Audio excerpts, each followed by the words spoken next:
Kansas City, Missouri. Dick Falvey, WDAF local news at 11 o'clock at International Airport now. Temperature up to 63, and it's mostly cloudy. The amended forecast, newly revised for the remainder of tonight, chance for thunderstorms, possibly heavy at times. Low in the upper 50s, partly cloudy with showers ending on Sunday, high in the low 70s. The amended forecast reads flash flood watch tonight. A flash flood watch for the Kansas City metropolitan area. A meeting is scheduled for 10:30 tomorrow morning to decide whether a major construction strike will begin in metropolitan Kansas City on Tuesday. Carl Rogers of the Teamsters Union says business agents of the 10 unions involved will be on hand. The Builders Association rejected a proposed contract yesterday. The old contract expired on March 31st. 10 young persons were arrested last night in a drug raid in Trenton, Missouri by Grundy County Sheriff's officers and the Highway Patrol. Sheriff Forrest Fisher said the raid on a Trenton residence resulted in confiscation of marijuana and drug paraphernalia. WDAF News Time, 11 o'clock. News of the hour on the hour from American Information Radio. This is Dan Streeter from New York, and at this hour, published reports say the Senate Watergate Committee's investigation of a $100,000 contribution to the Nixon re-election campaign by Howard Hughes has been blocked by the Internal Revenue Service. An attorney for the Senate committee suggests that the IRS has succumbed to pressure from the White House. Vice President Ford says the Democrats are trying to exploit the Watergate scandal against the GOP. Speaking to California Republican officials in San Jose this afternoon, Ford said, "Let me point out what would happen if we don't stand together, if we don't bring people together. You could have a legislative dictatorship in the Congress, which would obviate the influence of the White House, would obviate to some extent the influence and the impact of the judicial system." Ford does admit that election defeats already suffered by the GOP this year are discouraging. Shut down at Silver Bay. That story coming up. We live in an age in which most handicaps can be dramatically reduced. The almost blind can be helped to see, and the almost deaf can be helped to hear. Retarded children can be taught to work and play with other children, and in many cases, to read and learn an occupation that will give them independence and a better life. Nearly 7 million American children have learning handicaps of one kind or another, and many parents don't know where or even how to look for schools with special education programs. Special education can help a child overcome his particular learning problems, whether physical, mental, or emotional. If you have a child with a learning problem, or know of such a child, you can find out, free, the location of special education programs or facilities in your state. Just write Closer Look, Box 1492, Washington, D.C., 20013. That's Closer Look, Box 1492, Washington, D.C.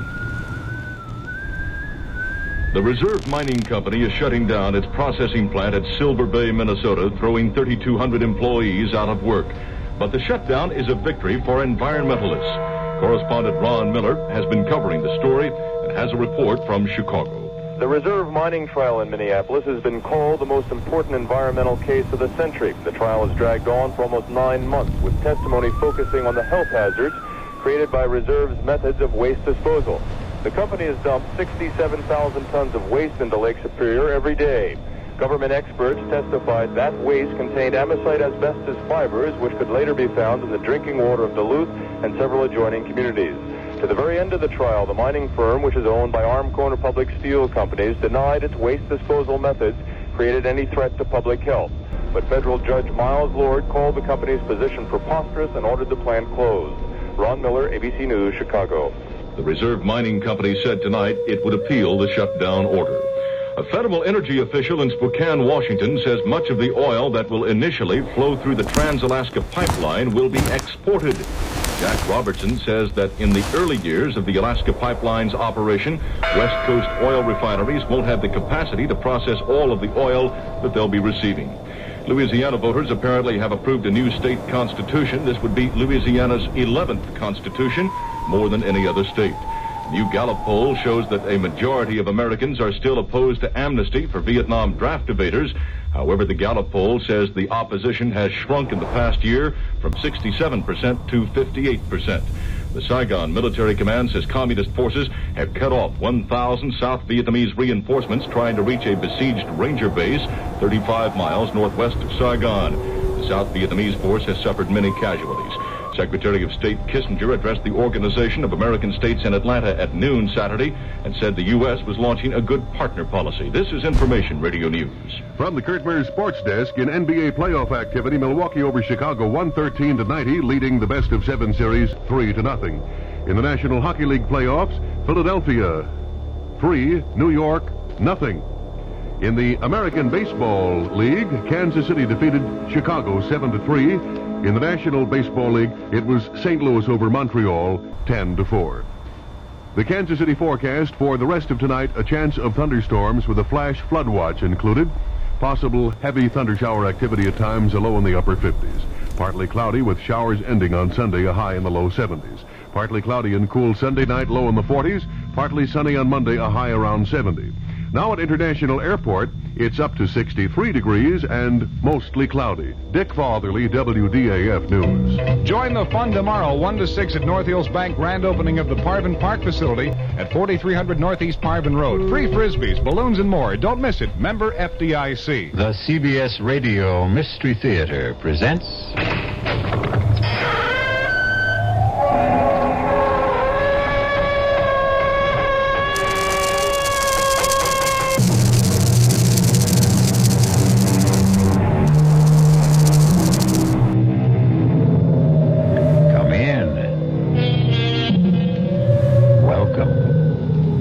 I'm E.G. Marshall. Welcome to the sound of suspense. Welcome to the fear you can hear. Welcome to the world of terrifying imagination. This is a tale about justice, about the lady who stands over the criminal courthouses of America with a blindfold over her eyes.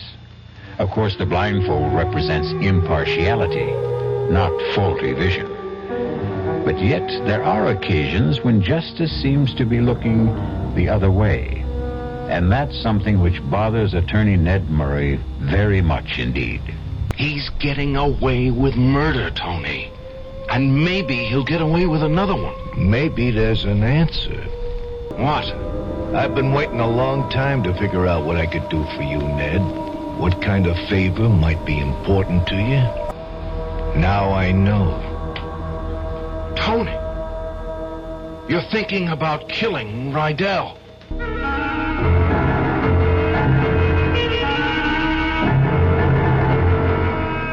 Our mystery drama, After the Verdict, was written especially for the Mystery Theater by Henry Slessor and stars Tony Roberts. It is sponsored in part by new sugar-free Diet 7-Up and by the Kellogg Company, makers of Kellogg's Special K cereal. I'll be back shortly with Act 1. And now, another story of the ball and chain, as Kellogg's Special K presents The Library. Welcome to the public library. May I help you, sir? Yes, I'd like to check out... I'd like to check out Famous Laundromats of the World by Audrey Schnorbart. Sir, excuse me, but isn't that ball and chain you're wearing just like the ones they use in the Kellogg Special K commercial? This ball and chain? Shh. Yes, that one. How are you going to get rid of it? Well, you know, lots of good exercises, and by eating smart at every meal, starting with the Special K breakfast. Don't you have to watch your calories? Yes, and the Special K breakfast is less than 240 calories. Less than 240 calories? Shh, right. A 1-ounce bowl of high-protein Special K, 4 ounces of skim milk, tomato juice, and coffee. It's really tasty, and it's going to help me get rid of this ball and chain. I'd say it's long overdue, get it? Your happy ending could begin with the Special K breakfast from Kellogg's. Who knows how to help you solve your shopping problems? The Better Business Bureau knows. Wednesday, 10 o'clock. I'm back at the office working on the case when my secretary brings me the mail. Thanks, kid. The usual stuff. Then I see it. It's addressed to me, the resident. Inside, a fake rabbit's foot. The pitch, a $2 donation, or send back the rabbit's foot. My problem? What to do about it. I'll help you with good advice from the Better Business Bureau. Oh, yeah? Spill it. If you receive unordered merchandise in the mail, you are under no obligation to return it or pay for it. Thanks, pal. You're okay. Just another consumer tip from your Better Business Bureau.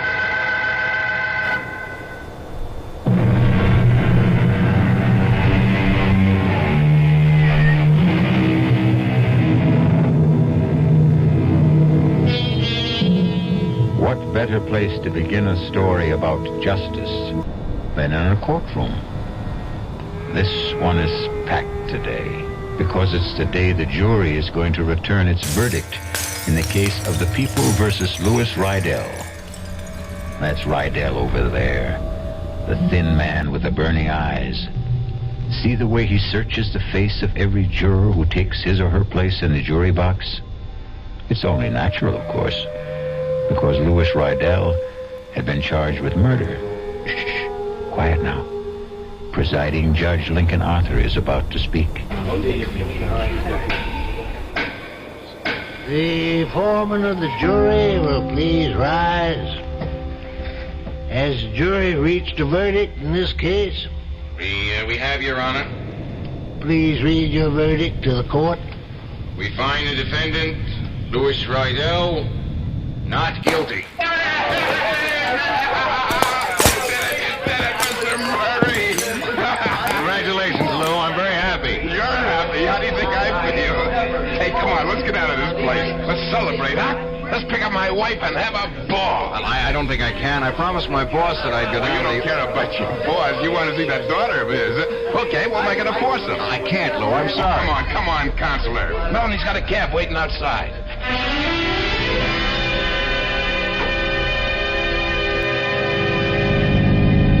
Boy, did I read those faces wrong. I thought, that's a hanging jury if ever I saw one. The only one I was worried about was that little old lady with the blue hair. You just can't tell about a jury from their faces. My last case, well, I thought they all looked friendly, but I lost. You won this one, Mr. Murray. I bet that boss of yours is real pleased. I mean, all this publicity that you got. Well, you're a regular Clarence Darrow. Look, Lou, we don't really have to talk about the fee settlement now. Why don't you and Melanie just go out and drink up a couple of bottles of champagne? Oh, Lou doesn't drink, Mr. Murray. Lou doesn't have any vices. Do you, Lou? I want to get the money settled, Counselor. Melanie here doesn't like to hear about money. She just likes to spend it. We'll drop her off at home. Hey, you promised to take me someplace. Wait for me at home, Pumpkin. Oh. Daddy will be there just as soon as he settles things with his lawyer. Okay? What choice do I have? I'll be home in an hour or two, and we'll go out to dinner. Just stay in the apartment, and don't open the door to anyone. And if you have to open the door, wear some clothes, baby. Huh?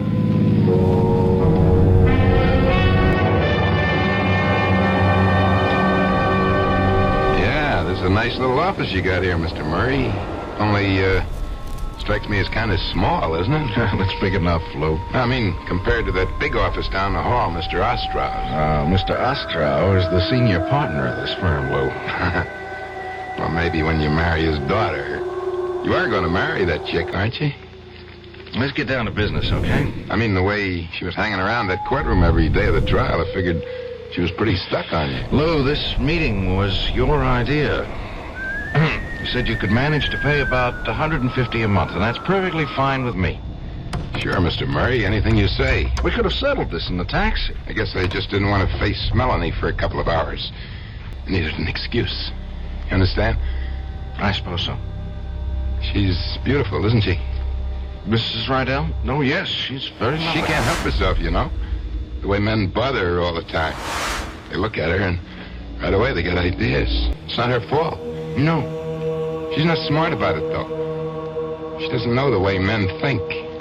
Like the way she answers the door sometimes in that sloppy housecoat. She gives people ideas. Like that kid Yost. I feel sorry for that kid, you know? I know you do. It's just too bad that he got himself mugged the day after you threw him out of the house. You wouldn't have gone through all this. you wouldn't be owing me $150 a month. Yeah, I feel sorry for him. Kid delivers the groceries every day, gets the same eyeful every day. His tongue must have been hanging out. Lou, I really have to get on home. I've got a party at my boss's house tonight. But just the same, I'd do it again. That's the way I am. The guy touches my wife. I get a red fire in my brain, and I can't stop myself. Now, I owe you a lot, Mr. Murray. More than money. Well, forget it. Just learn to keep your temper. I really killed that boy, you know? What did you say? I killed him, Mr. Murray. I waited for him in the hallway the next day, and I grabbed him. He was a scrawny kid. It was like ringing in the neck of a chicken. I'd do the same thing again, Mr. Murray, to the next guy who bothers my wife. They've got to learn. Well, I better go now. Melanie's waiting for me. You lied to me. Every stinking word you told me was a lie. Don't be sore, Mr. Murray. I couldn't tell you the truth, could I? I mean, you wouldn't have taken the case, would you? Yes! I would have taken the case and told you to plead guilty with cause. No, that wouldn't have been any good. I wanted you to get me off, and that's what you did. Look, I've got to go now, Mr. Murray. I just want to say thanks again. Oh, you think it's that simple? You think you can just walk out of here? Melanie's waiting for me. She likes to eat dinner early. The girl's always hungry. So long, Mr. Murray. Oh, my God.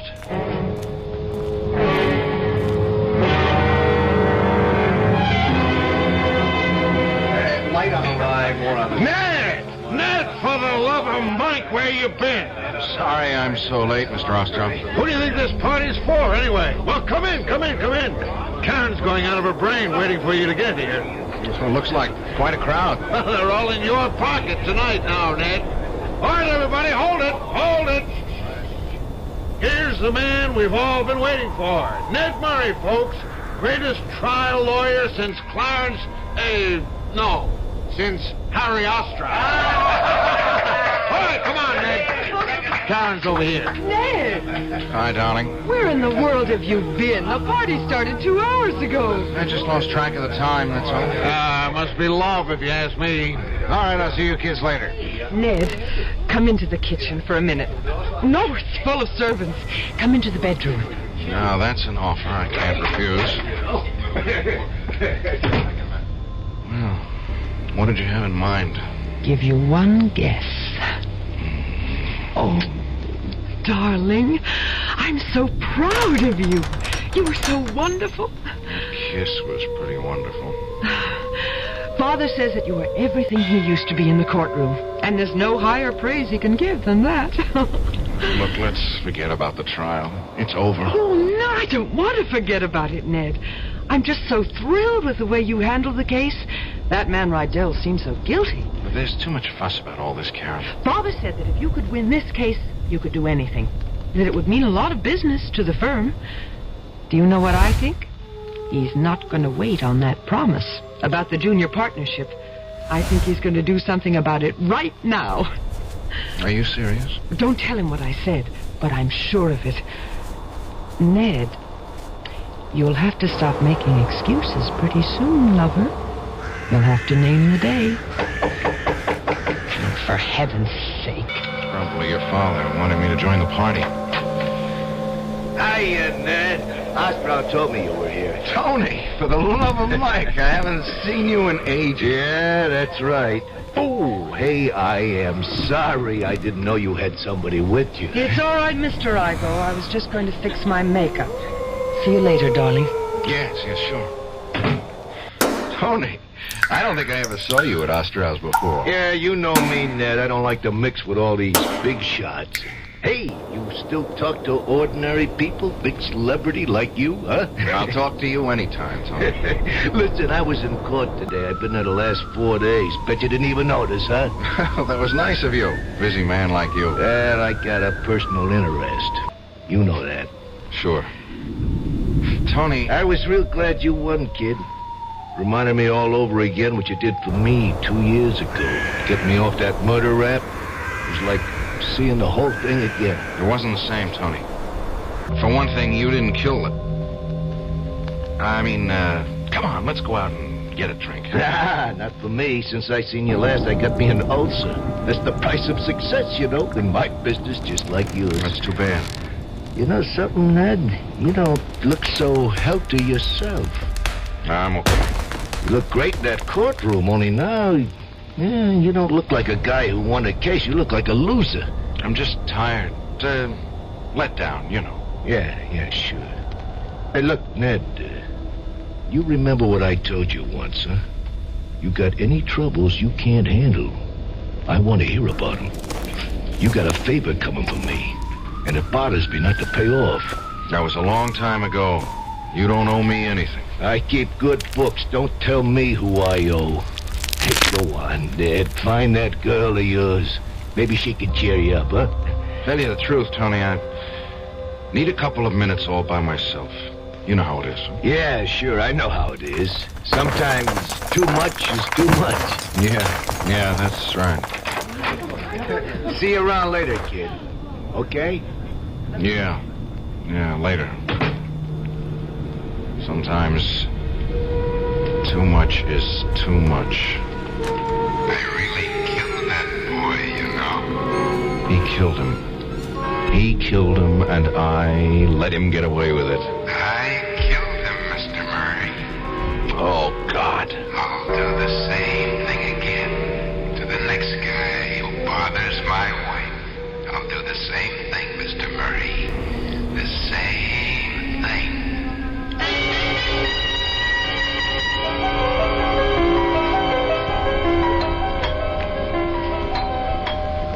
I'm coming. Oh, Mr. Murray. Hello, Mrs. Rydell. Oh, well, Lou isn't home, you know. Oh, he went to see Mr. Fleming about going back to the company. I knew he wasn't home. May I come in anyway? Oh, yeah, sure. Look, do you think Lou will have any trouble? I mean, getting his old job back? You know, he was their best salesman before the trouble happened. They won't hold it against him, will they? I don't know. I want to ask you a few things. Yeah? Oh, well, sure. Mrs. Rydell, before the trial, you told me your husband was the jealous type. Yeah, that's right. But you said there was never any reason for his jealousy. But do we have to go through that again? The trial's over, isn't it? Please, it's more important than you think. Why?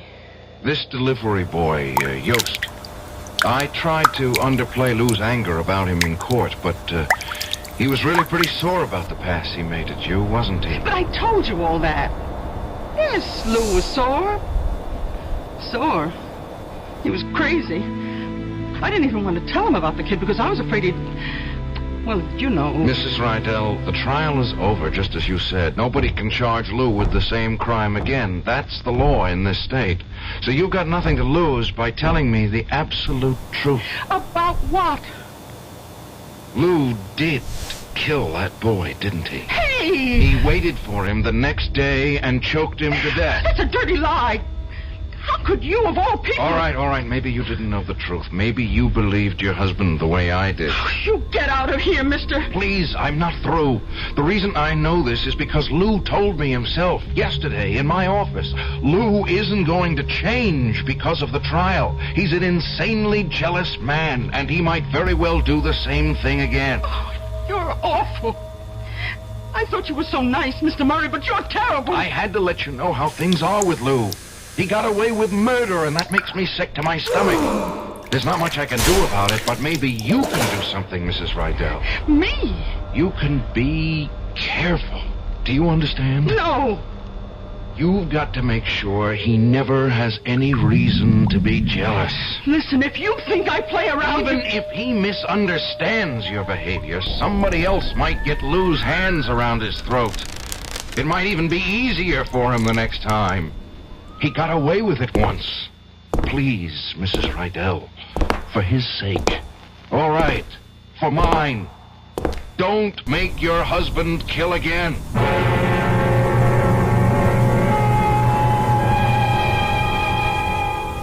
I don't know about you, but I think Mr. Murray's request is very reasonable. The only problem, of course, is exactly how reasonable Lou Rydell is. There's something about the man's eyes. The way his hands twitch, personally, I don't think it would be a very good idea to wink at Mrs. Rydell. I'll return shortly with Act 2. Ooh, somebody's been drinking my sugar-free diet 7-Up, and it's all gone. Oh, actually, I saved a little. Oh, a bear! Hiya, Goldie. What's brewing? That's Miss Goldilocks to you. Oh, come on, kid. You mean you don't remember me? The cottage, the 3 chairs, the porridge? Baby bear! In the fur. Been a long time, Goldie. But baby bear! Just call me BB. You drank all the sugar-free diet 7-Up, and I have to conduct another diet drink taste test today. Well, yeah, I saw the sign on the door, a professional taste tester, huh? But how can I conduct my taste test now? Why bother? I tried those other diet drinks, too. You'll notice there's still plenty of them around. Why not ask me? Well, okay, BB. Tell me, why did you drink all the sugar-free diet 7-Up? I like the taste. Light, fresh, natural. Sugar-free diet 7-Up is definitely unbearably delicious. Mm-hmm. People can reach, people can touch, people can help, people so much.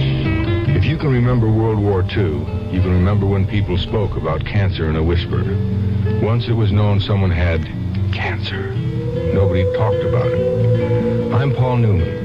Today we talk about cancer quite openly, except for one form of it. The one nobody likes to talk about still. Cancer of the colon and rectum. It's the most common form of internal cancer. Yet doctors estimate 3 out of 4 patients could be saved by early detection and treatment. That means when you have your regular health checkup, especially if you're over 40, talk to your doctor about a Procto. Fight cancer with a checkup and a generous check when your American Cancer Society volunteer calls. Cancer Crusaders. People who care about people.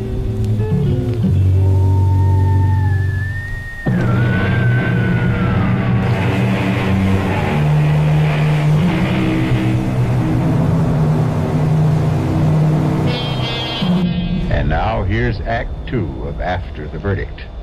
It's a bright, sunny morning. The kind of morning that fills promising young men like Ned Murray with enthusiasm for life. After all, he has everything going for him.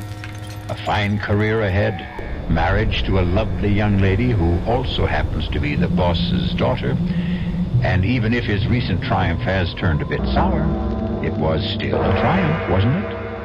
But as Ned Murray goes to see Harry Ostrow, he finds the sun isn't shining in the big corner office. The shades are drawn.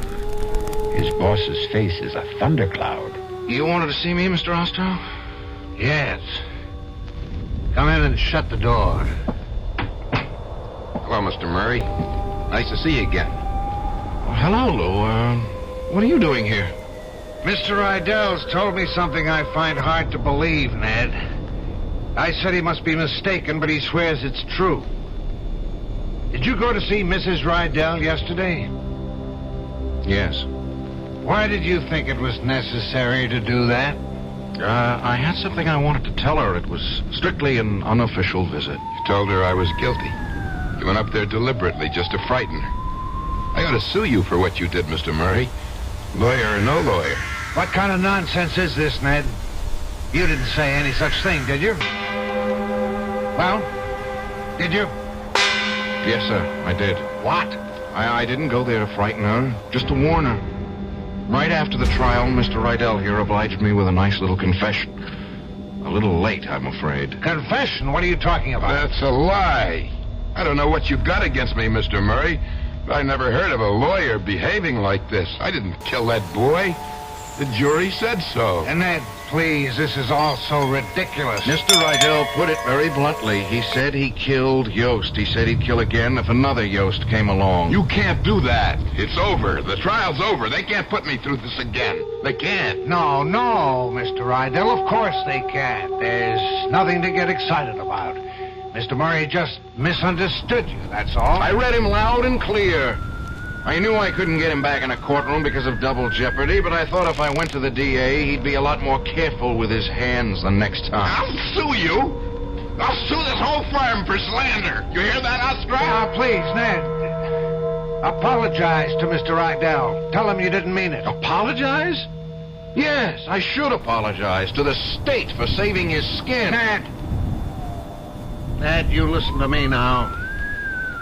I don't know what went on between you and this man, and I don't care. But he's a client, understand? My client, even if you handle the case.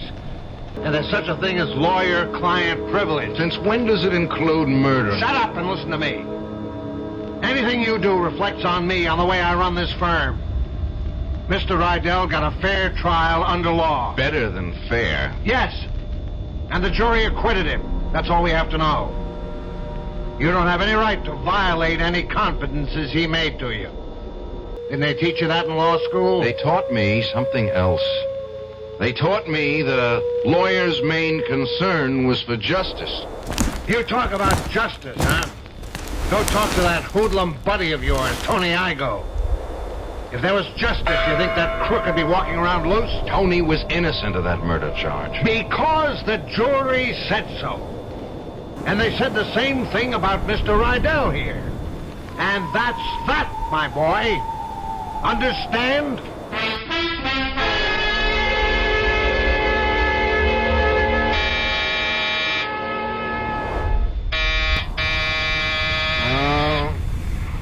Who is it? Oh, for Pete's sake. Can't they let a guy get some rest in his own home? Well, have I caught you with a blonde? You caught me with a bottle. And just in time, obviously. Well, the least I can do is make sure you don't drink alone. Not enough for the two of us. Even if I give you this? What is it? A present. Open it. It's that pipe you were so crazy about. The one with the ivory carving. I was saving it for some special occasion, but your birthday isn't for 6 months. It's a beauty. If you're going to bribe me, I prefer cash. Really? And I thought I'd use sex appeal. I understand that's surefire. Excuse me, it's time for another drink. What's so funny? The whole thing. You, Father. He told me about that scene in his office this morning. I wish I could have been there. Clarence Darrow versus William Jennings Bryan. It wasn't. It was stupid versus childish, and all because of that... All because of that silly man with the funny eyes. Honestly, Ned, I hope you won't make any more fuss about him. I thought it was Daddy who was making the fuss. Believe me, I think he feels just awful about the whole silly quarrel. Yeah, I'll bet he does. Oh, for heaven's sake, Ned. Why would you want to spoil things now? All right, maybe that idiotic man did kill that grocery boy, but I'm not saying he didn't, but, well, wouldn't be the first time that a guilty man is... Ned! It's the first time for me. Don't you understand that? The first time I ever got a guilty man off? Was it really, darling? Well, that man Igo... Tony was innocent. Well, innocent of that crime, maybe, but what about all the others? He might have killed a dozen men before, or had them killed. He wasn't being tried for killing a dozen men, only one. And he was innocent of that. I should know better than to talk to you while you're drinking. I'm going to the district attorney tomorrow, Karen. Even if it doesn't do a bit of good, I'll feel better for it. Do you know what the DA will say? He'll say you're a fool. I don't care. You haven't got a shred of proof. Not a shred. And all the proof in the world wouldn't put Lou Rydell back on the stand. You know that, don't you? If you go to the DA tomorrow, you can find yourself another connection. What? What was that? Oh, I'm sorry, Ned, but he did say it. And I know my father. I know he never says anything he doesn't mean. What about you, Karen? What about the connection between me and you? I waited long enough for you to get serious about me, Ned. I can wait a little longer until you come to your senses. And that's the real bribe, isn't it?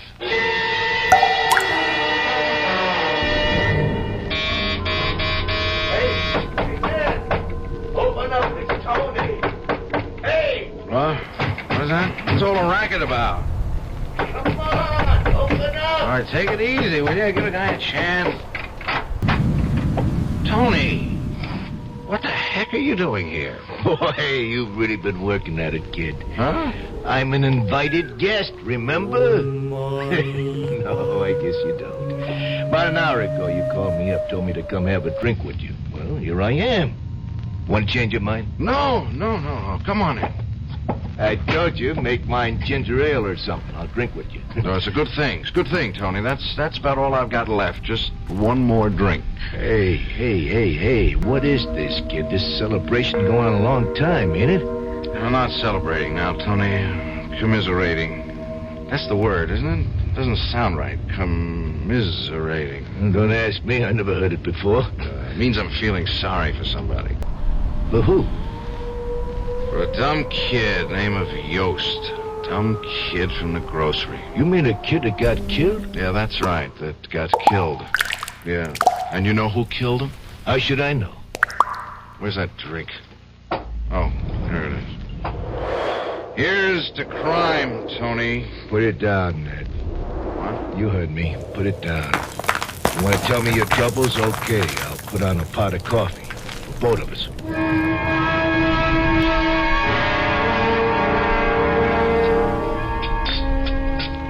That make you feel any better? No. Well, give it time. Tony, were you listening to me? Did you hear what I told you? Yeah, I heard you. This guy, Rydell, is a kookaboo. He's getting away with murder, Tony. And maybe he'll get away with another one. Nah, next time will be different. You'll know different from one thing. Meantime, somebody gets killed. Well, what's that to you? I'm sorry. Sir, I forgot the kind of guy I'm talking to. What am I going to feel like when it happens, Tony?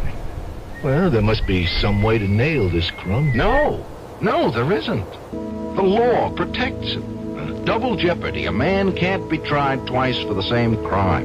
That's how it goes, Tony. One trial to a customer. Yeah, it's a shame, all right. They hung better guys than that, and he's walking around free as air. That's the law, Tony. Yeah, the law. Okay, if it bothers you so much, stop him. Tell me how. Everybody else has to pay the penalty, right? Why not him? It's too late. It's too late, Tony. For the law, maybe. Huh? Want some more coffee? No. I think I'll get myself a cup. Yeah, maybe there's an answer. What? I've been waiting a long time to figure out what I could do for you, Ned. What kind of favor might be important to you. Now I know. How do you mean, favor? Well, it won't be just for you. I'd be doing everybody a favor, the whole state, right? Only when it happens, I mean it for you, Ned. Remember that. Hey, it's good coffee. Well, see you around. Tony, wait a minute. Oh, it's getting late, kid. I have to go. What was that you just said? What's in your mind? Nothing. Come on, I did my good deed for day. Let me out of here now, huh? I want to know what you meant by a favor. Well, you know what the word means. You're thinking of killing Rydell. Oh, you see too many movies. Tony, don't be crazy. I don't want that kind of favor, understand? Yeah, sure. Just let him loose, huh? So what if he gets away with murder, huh? Killing him is no answer. Sure, so let some other slobs get knocked off, huh?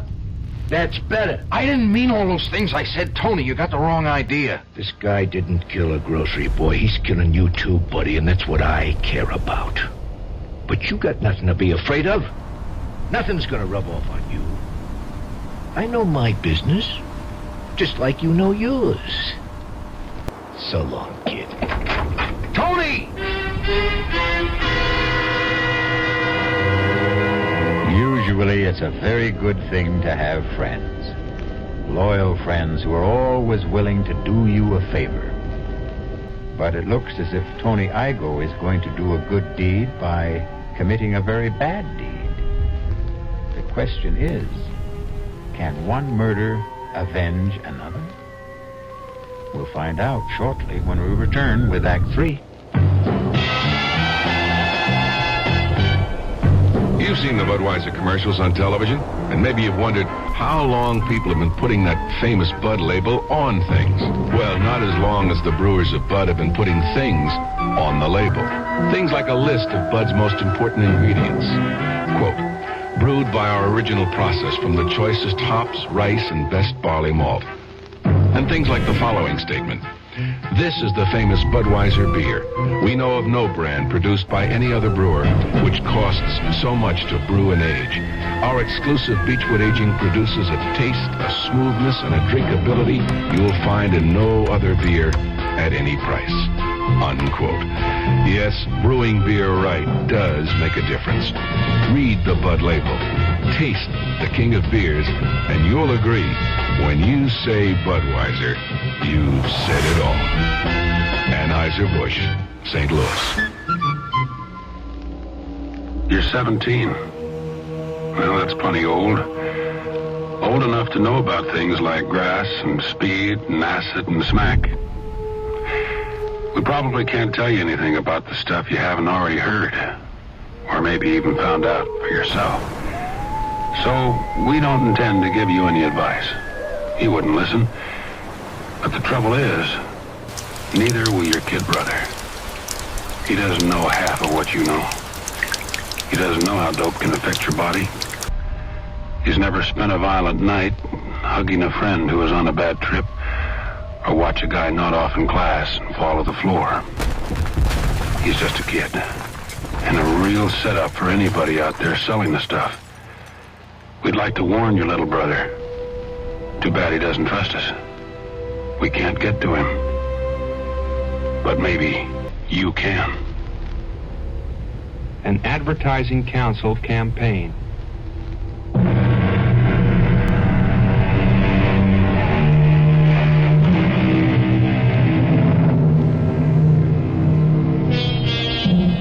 Now, the last act of After the Verdict.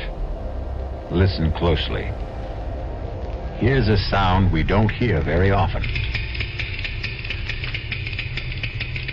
Yes. What with all these electric clocks and digital clocks and electronic clocks, the good old-fashioned ticking that marks off the minutes and hours of the night is rarely heard. But tonight, Ned Murray is hearing that sound. Hearing it from a clock which normally purrs softly on his night table. But Ned's hearing is highly sensitive tonight. His brain is tuned like a high-frequency instrument, picking out the slightest vibrations, tuning in on voices he doesn't want to hear. Sure, I killed that boy, Mr. Murray. I waited in the hallway and I grabbed him. It was like wringing the neck of a chicken. It won't be just for you, Ned. I'd be doing everybody a favor, the whole state, right? Yes. That's true enough. They hung better guys than that, and he's walking around free as air. Yes. Everybody has to pay the penalty, right? Why not him? Yes. It's true. Why shouldn't he pay? A man is murdered. A murderer has to pay. Tony is right. He's right. Hello? How are you, darling? I'm all right. I'm in bed. Oh, I'm sorry. Did I wake you up? No, I was just lying here. You're not sick, are you? No. But it's only 10:30. I didn't think you went to bed so early. I did tonight. You're angry with me, aren't you? No, Karen, I'm just tired. I drank too much. Oh, I knew you'd do that. Ned, I'm so mixed up. Well, what's there to be mixed up about? The choices are pretty clear, aren't they? Are they? Not to me, they aren't. I don't think things are ever that simple. Especially when it comes to law. Just ask your father. He knows all about the law. He knows how to make money at it. That proves it. That isn't fair, Ned. No, I suppose it isn't. Don't you remember what he used to say? That if the time ever comes when right and wrong are absolutely clear, there won't be any need for lawyers. Your father didn't say that, Karen. He was quoting someone. Who? Judge Lincoln Arthur, as a matter of fact, the judge at Rydell's trial. Well, it makes very good sense to me. Yeah. Judge Arthur always made sense to me, too. Karen, do you mind if I hang up now? And you are angry. No. It's just that I have to make a call. A very important call. All right, Ned, but will you call me tomorrow? Yes. If there is one. Good night, Karen.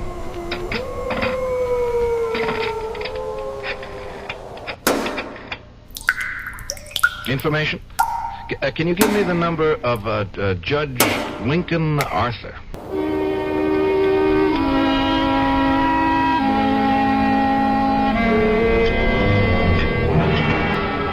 Sure you don't want any wine, Ned?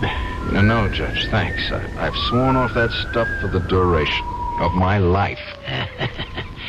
Sounds like you had yourself a party. Is that when you came up with this parable? Isn't that what you called it? No, Judge. It's more like a riddle, a legal riddle. The only thing is, I already know the answer.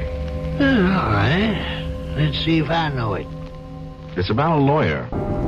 A criminal lawyer who defends somebody for murder and does it successfully. He's convinced of his client's innocence, understand? And that helps him get the acquittal.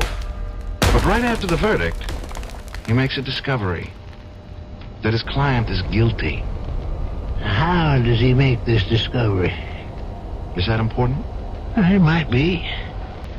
Was it on evidence that had appeared at the trial? Evidence he had misinterpreted or concealed unknowingly? No. It was a confession. How does he obtain this confession? It's given to him, unsolicited by his clients. Why? I don't know. Perversity, pride, ego. Anyway, he knows the truth about his client.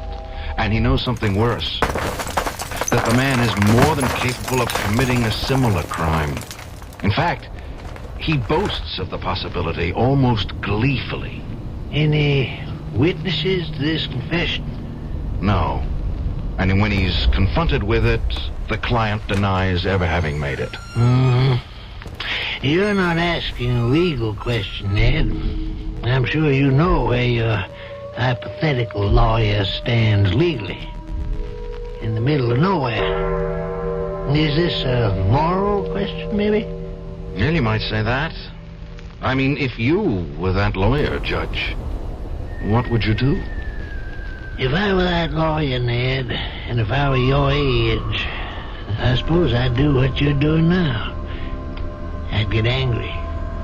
With my client, with myself, maybe even with the law. But if I were practicing now, I think I'd feel different. How different? I wouldn't feel anger. Only pity. Pity?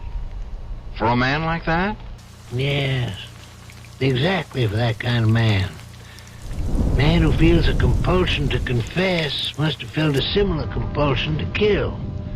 They're symptoms of the same disease, Ned. And if there's one thing the law has learned in this century, it's the ability to feel compassion for the emotionally disturbed. Yeah, he's that all right, but that doesn't... Ned, this parable of yours, you talking about Louis Rydell? Yes. He told you that he murdered Yost? He did, I swear it. In my office, the same day of the verdict. Oh, for God's sake, Ned, use your brains. Can't you see that the man's mentally ill? Everything points to it. He killed a boy just for putting an arm around his wife. He confesses when there's no need to confess. Is it worthwhile venting all this anger against such a man? But he's dangerous. He'll do this again, Judge. If a man just looks cross-eyed at his wife, it'll be another excuse for murder. If he had confessed this to you before the trial was over... I would have demanded that he plead guilty. He'd be waiting to serve a life sentence right now. And Ned, You're forgetting something. What? I was the judge at the trial. It was my prerogative to pass sentence, not yours. It was first-degree murder, premeditated. Ned, if the jury had brought me a guilty verdict, I would recommend psychiatric examination with a view to confinement at an institution for the criminally insane. But you didn't know he was... I mean, even I didn't know he was crazy. And do you know it now? Do you feel it now? Do you recognize that he needs cure more than punishment? Punishment? The law only penalizes the guilty, Ned. Isn't that what we all believe in?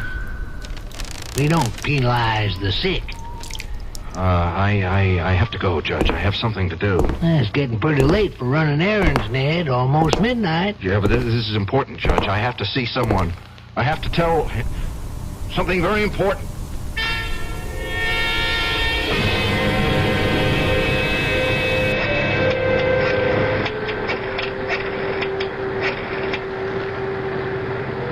Hello? Is this Lucerne Dispatching? My name's Ned Murray. I'm a friend of Tony Igo. No, Murray. That's the last name, not the first. Look, it's very important that I reach Tony as soon as possible, only this is the only number he ever gave me to reach him. But he's got to have a home phone, right? So help me, it's important. It's a matter of... Look, who am I speaking to? Lady, please, I'm in a phone booth and it's pouring like hell and I'm getting soaked. No, I'm sorry, man. I didn't mean to talk to you that way. Yes, I realize that, but if you could make this one exception. Well, how do you know he isn't home? For God's sakes, it's after midnight. Yes, all right. He couldn't have gone there tonight. He couldn't. Taxi!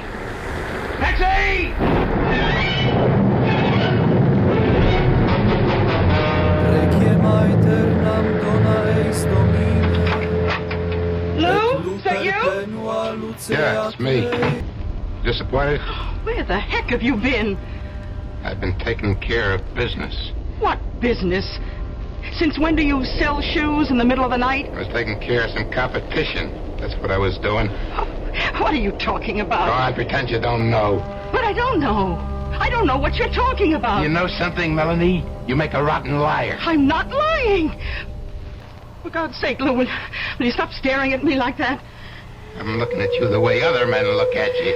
What other men? The one who comes around here every day when I'm out pounding the pavements, peddling those lousy shoes to those stores. Oh, Lou, nobody comes around.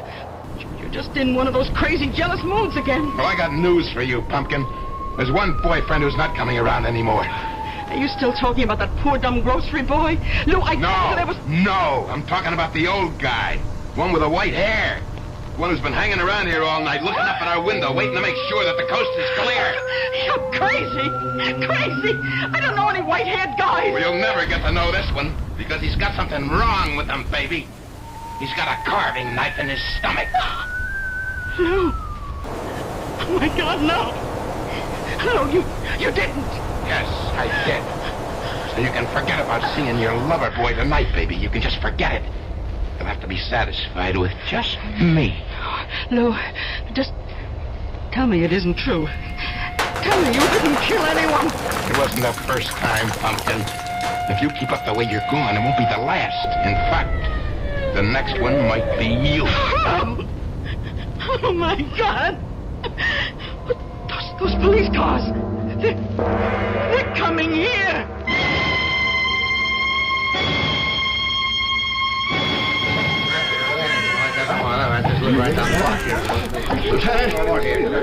Lieutenant Gerhardt. Oh, hi, Ned. What are you doing here? What's going on? What's all the crowd about? Oh, wait a minute. You know the victim, don't you? Is that why you're here? You get a tip or something? Victim? Who? Tony Igo. Tony? Somebody used a knife on him. Oh, God. Ironic, isn't it? Probably a dozen guys wanted Tony Igo knocked off, and how does he get it? From a jealous husband. Is he dead? Yeah, he's dead. And it was your ex-client who did it, that guy Rydell. He caught Tony hanging around the building watching the place. Rydell claims he was after his wife. You know about this, Ned? It's not true. It's not true, Lieutenant. He didn't even know the woman. Then what was he doing here? A favor. He was doing somebody a favor. What are you talking about? Look, where is Rydell now? Upstairs, answering questions. He won't get away. Not like the last time, Counselor. Yes, it won't be like the last time.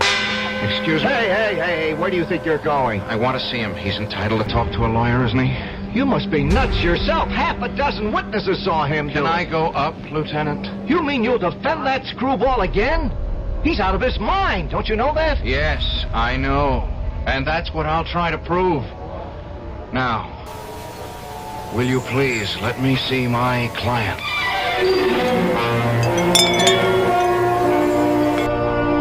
And so Ned Murray is about to try for still another verdict.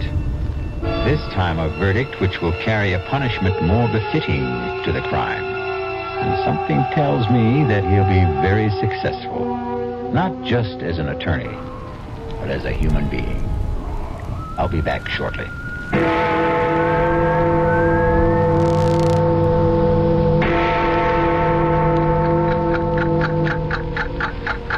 The time has come for action. Birth defects are forever unless you help. A time to be born, a time to die. The March of Dimes fights birth defects. A time to heal. Through medical service programs, scientific research, A time to and speak. public education. These are the times that try men's To souls. protect the bodies and minds of our children, today and That's why tomorrow. it's time for a change. So much to do. So little time. We must see to it that every child is born healthy, whole, Now is perfect. the time for all good men to come To the aid of the March of Dimes in its drive to prevent birth Make defects. time stand still. Wake up. It's later than you Remember, birth defects are forever unless you help. The time has come for The time has come for action. Give to the March of Dimes.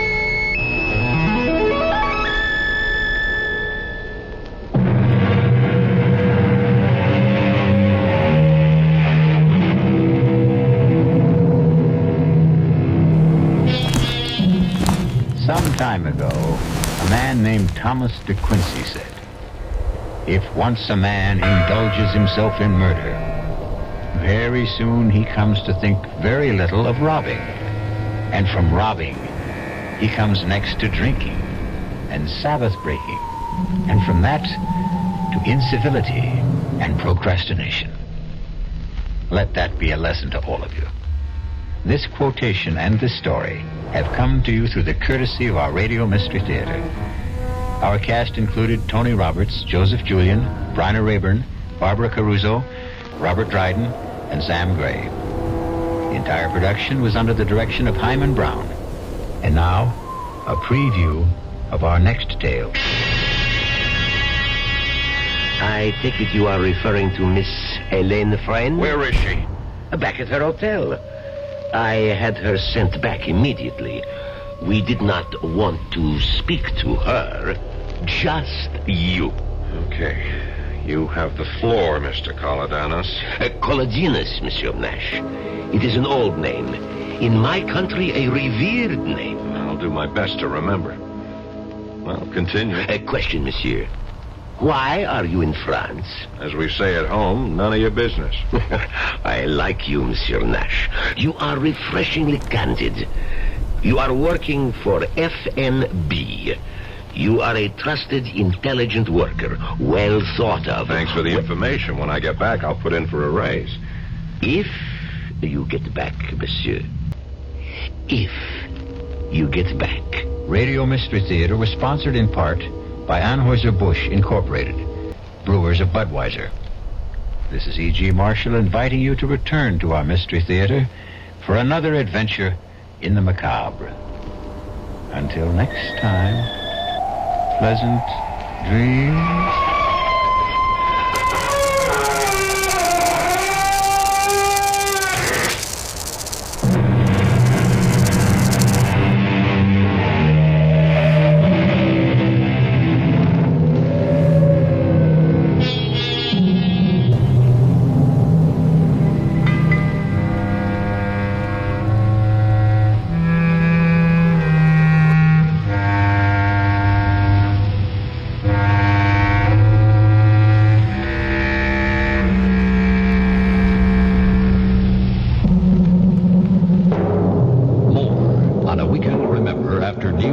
weather and sports.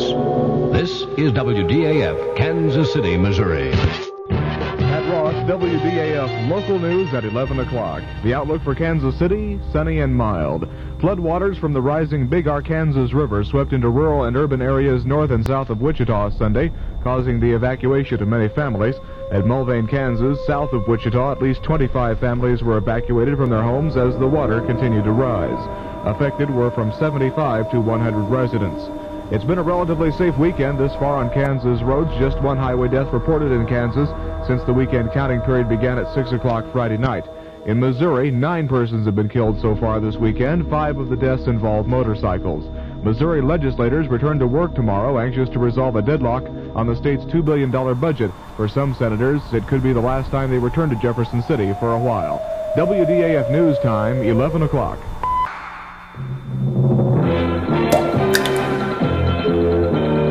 News of the hour on the hour from American Information Radio. This is George Caldwell from New York, and at this hour, Chairman Peter Rodino of the House Impeachment Committee says he doubts President Nixon would be cited for contempt of Congress, even if the president does withhold some evidence subpoenaed by the committee. On ABC's Issues and Answers, Republican Senator Charles Percy of Illinois says the president already is headed for a dangerous confrontation with Congress. Percy says the president may be obstructing justice by holding back evidence. Democratic Representative Shirley Chisholm has changed her mind about chances the president will be impeached.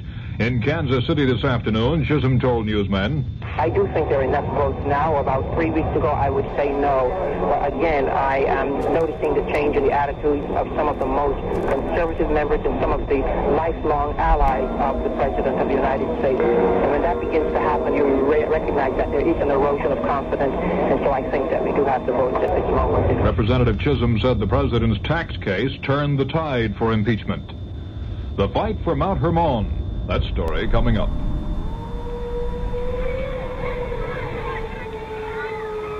Pollution, crime, substandard housing, energy crisis, corruption, inequality, vandalism. If you don't like these conditions, you can do something about it. Law Day, May 1st, reminds us that the great thing about our system is that people can have a voice in improving it if they understand it and if they use that voice in the many ways possible. Through involvement, like helping to register voters, campaigning for candidates, voting. People of all ages can work to bring about change lawfully.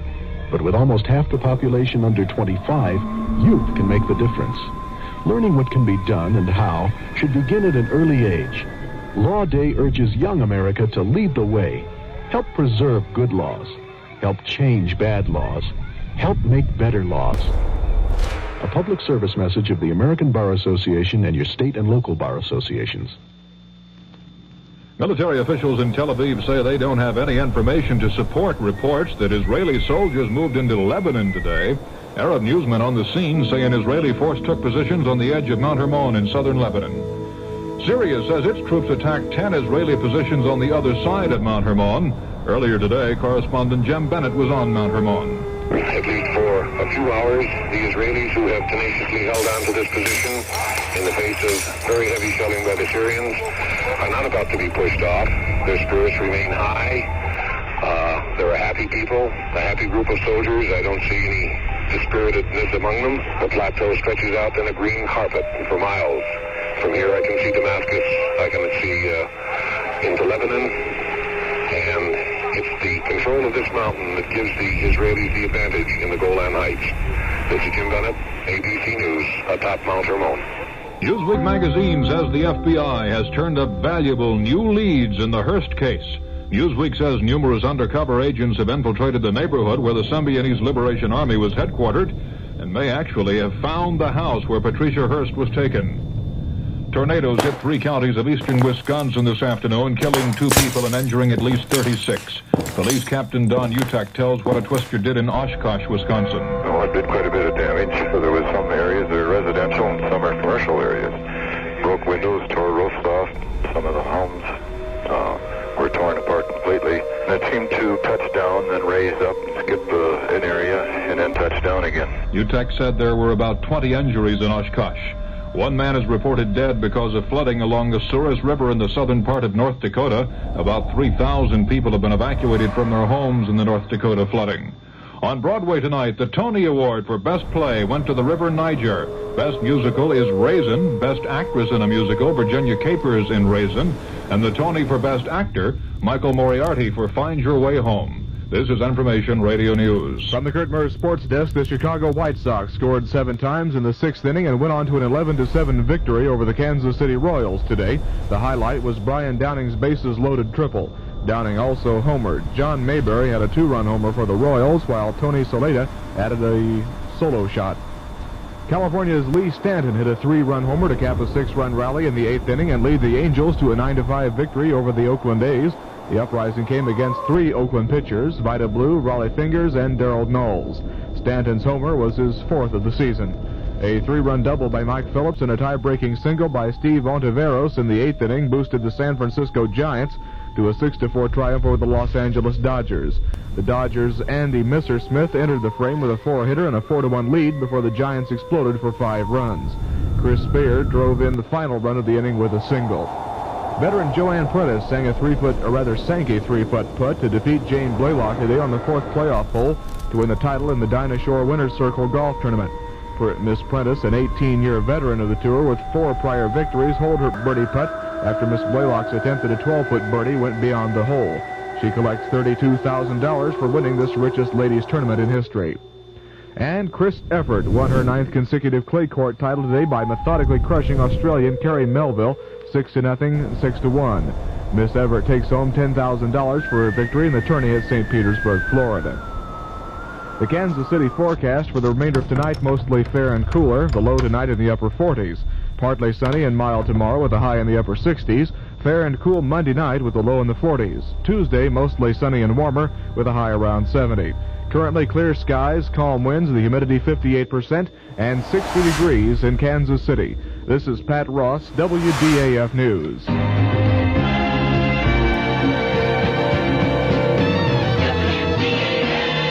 The CBS Radio Mystery Theater presents...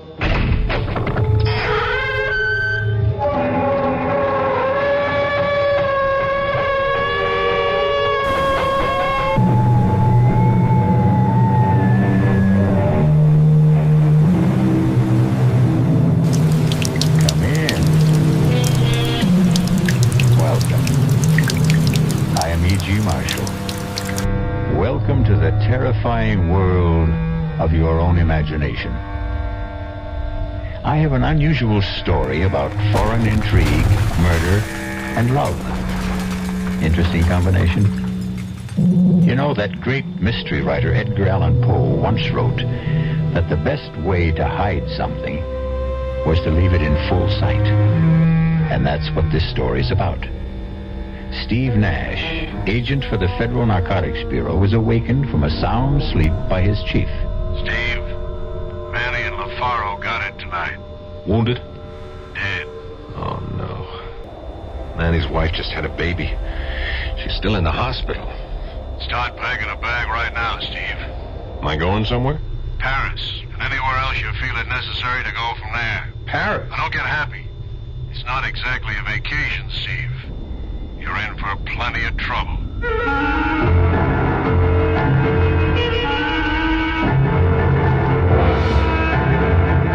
Our mystery drama, Conspiracy to Defraud, was written especially for the Mystery Theater by Sidney Sloan and stars Paul Hecht. It is sponsored in part by the Kellogg Company, makers of Kellogg Special K cereal, and by Anheuser-Busch Incorporated, brewers of Budweiser. I'll be back shortly with Act One.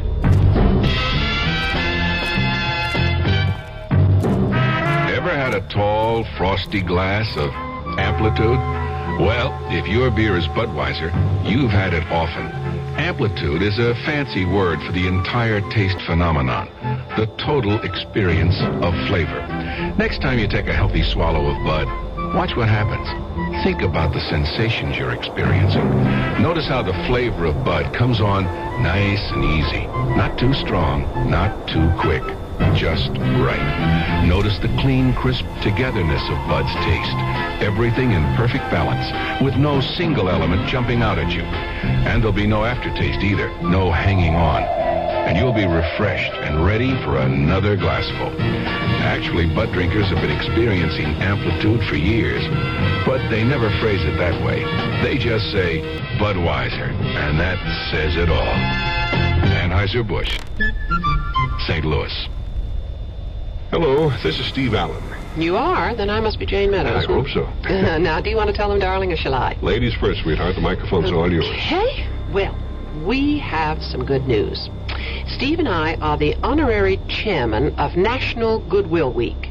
That's May 5th through the 12th. Mm-hmm. And we're very pleased to be associated with this organization because it's the #1 rehabilitation facility in the country. You see, Goodwill believes in people, and its business is helping the handicapped help themselves. Mm-hmm. And you know, Steve, with most of us these days devoting a good portion of our time combating the energy crisis, we tend to forget about the battle that handicapped people face every day just to survive. Very true. But that's where Goodwill Industries comes in. It offers them a chance to learn a trade, earn a living, and regain their self-respect. Yes. Well, our time's about up, Jane, so remember, folks, be good to Goodwill. Especially during the week of May 5th through the 12th.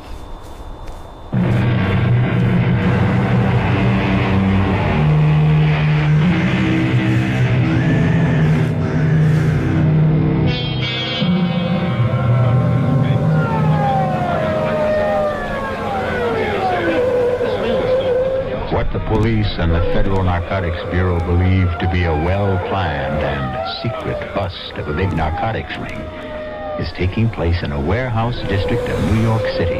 Stand by, Sergeant. I'm going to talk to them on a bullhorn. If they don't come out, we go in. Right, I got it. You are completely surrounded. I repeat, you are completely surrounded. Come out with your hands behind your head, and we will not fire. Come out with your hands behind your head, and you will not be harmed. Keep the windows covered. I'm going to blast the lock on the door. That's got the door. Let's go. Looks like there's nobody here. Careful, it might be a trap. This is your last chance. Come out with your hands behind your head. Cover me. Hit the lights. Wait a minute. There's the body. Careful, careful. Chief, it's Manny. He's dead. Manny. Alfaro may be here, too. He's here, Chief. Still alive? No. Dead. They got him, too.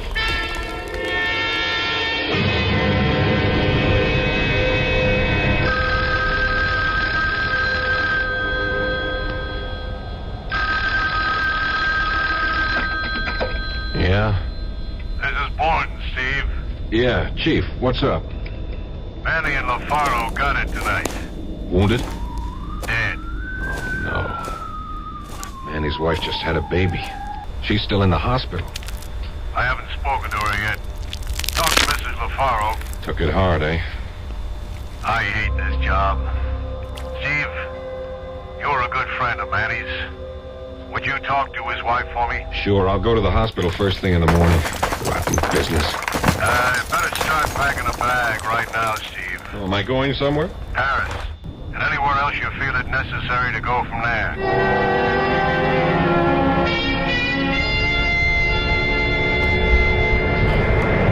I beg your pardon? Yeah. What?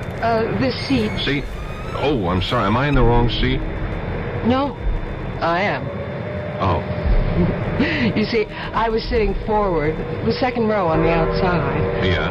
And I asked the stewardess to change my seat. This was the only unoccupied seat in first class. Oh, sure. Sit down. I don't mind. I thought this was going to be a dull flight. My name is Helene Frey. Oh, I'm Steve Nash. Pleased to have you as a traveling companion. I'm pleased, too. Are you going to be in Paris long, Mr.? Nash. Call me Steve. So seldom I get called Mr. I'm not sure whether I'm the one. Steve, then. Are you going to be in Paris long? Well, it all depends on business. Are you? No, I was rushing back to... Well, you see, my aunt and my brother are in Paris, and I was with them until last Thursday when I had to fly back to New York. Up and back across the Atlantic. I'm impressed. This is my first time over. I'm as excited as a kid. Your first time? Well, that must be exciting. You must let us show you the sights. Nothing I'd like better, Helene.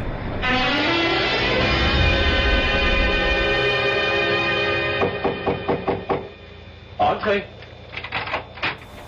Inspector Boivin? Oui. You are Stephen Nash, Federal Narcotics Bureau? That's right. Come in, please. I have been expecting you.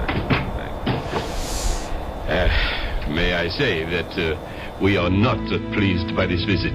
I'm sorry, I didn't set it up. Oh, it is not personal, you understand. But we feel that France is, how shall I say it, is being insulted by the charges that we are the center of the illicit narcotics trade in Europe. Inspector, a lot of heroin is getting into the States. We know it's coming from France. Well, that is doubtful. In the last 6 weeks, we have intercepted and destroyed over 100 pounds of refined heroin coming into New York alone. From France? Definitely. 3 men from my department have died in the operation, and that is no exaggeration. Well, as you say, it is foolish for me to fence with you. That is not my job. As I understand it, Inspector, your job is not to question nor to argue. Your job is to cooperate. And that was the information handed down to my boss from the State Department. You may be assured of our cooperation.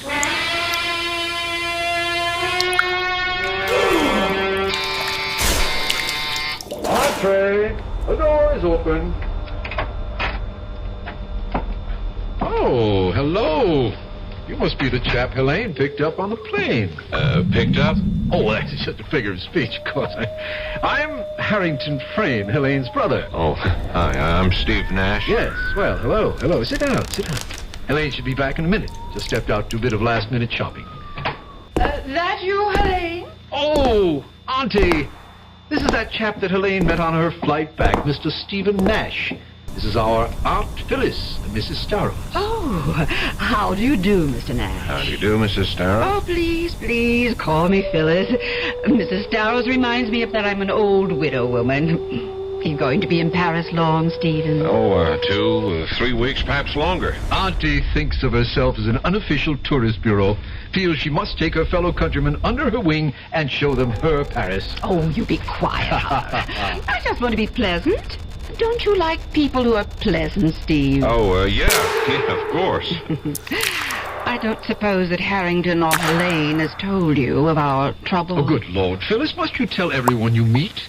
Mr. Nash has only been here a few minutes, and you want to burden him with the story. Well, I must say it's rather a traumatic experience, wouldn't you say, Stephen? To lose emeralds worth $150,000. $150,000? Oh, that must be Helene. Let her in, Harrington. Phyllis is angry with me. She always calls me Harrington when she's annoyed. Oh, Helene. Mr. Nash here yet? Oh, indeed, yes. Phyllis and I have been staging a little domestic spat to keep him amused. Well, I wasn't amused, and I'm sure that this nice Mr. Nash wasn't amused either. I'm certain he wasn't. Hello, Steve. Helene. Sorry I was late and allowed my abrasive brother and aunt to put on a show for you. I enjoyed every moment, Helene.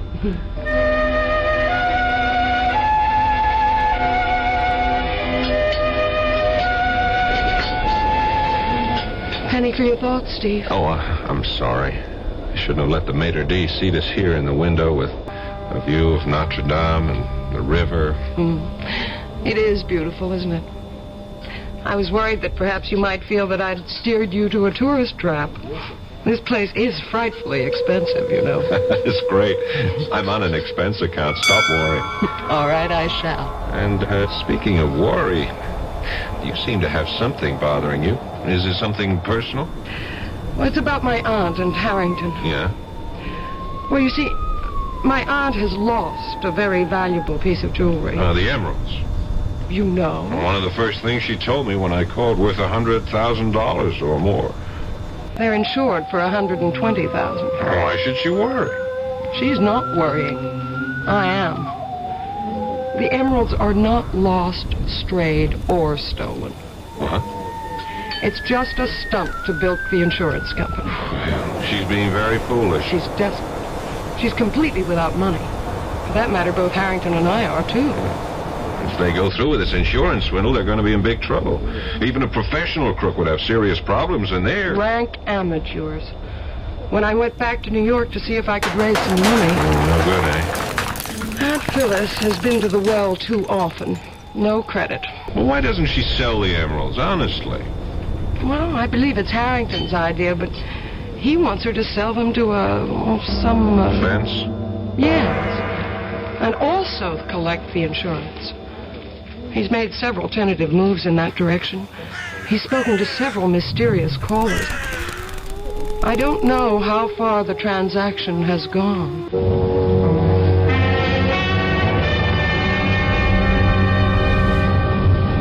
Taxi! Taxi! I can find you a taxi, monsieur. What? You want a taxi? I can get one for you. No thanks, sir. What a town. Even the taxi drivers have agents. You will not make a move, monsieur. It is a revolver that is pressing into your back.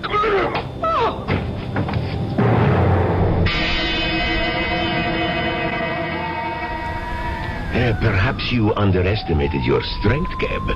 The blow on the head... No, he'll be all right. We dropped her at the Concord. That is the hotel where she is staying, is it not? Yes. Nash, can you hear me? You are opening your eyes. That is better. Oh, my head. Unfortunately, Geb found it necessary to, persuade you to come with him. Yeah. It's a neat little persuader he used. Right in the back of my head. Thanks. Don't try to move yet, Mr. Nash. Who are you? I? You do not know me? I am quite well known. I am Orestes Kolodinos. Rings no bells. Why should you try to make me come here? Wait a minute. Where is she? What have you done with her? Now, compose yourself, Mr. Nash. I take it you are referring to Miss Helene Friend? Where is she? Back at her hotel. I had her sent back immediately. We did not want to speak to her, just you. Okay. You have the floor, Mr. Kolodinos. Kolodinos, Monsieur Nash. It is an old name. In my country, a revered name. I'll do my best to remember. Well, continue. A question, monsieur. Why are you in France? As we say at home, none of your business. I like you, Monsieur Nash. You are refreshingly candid.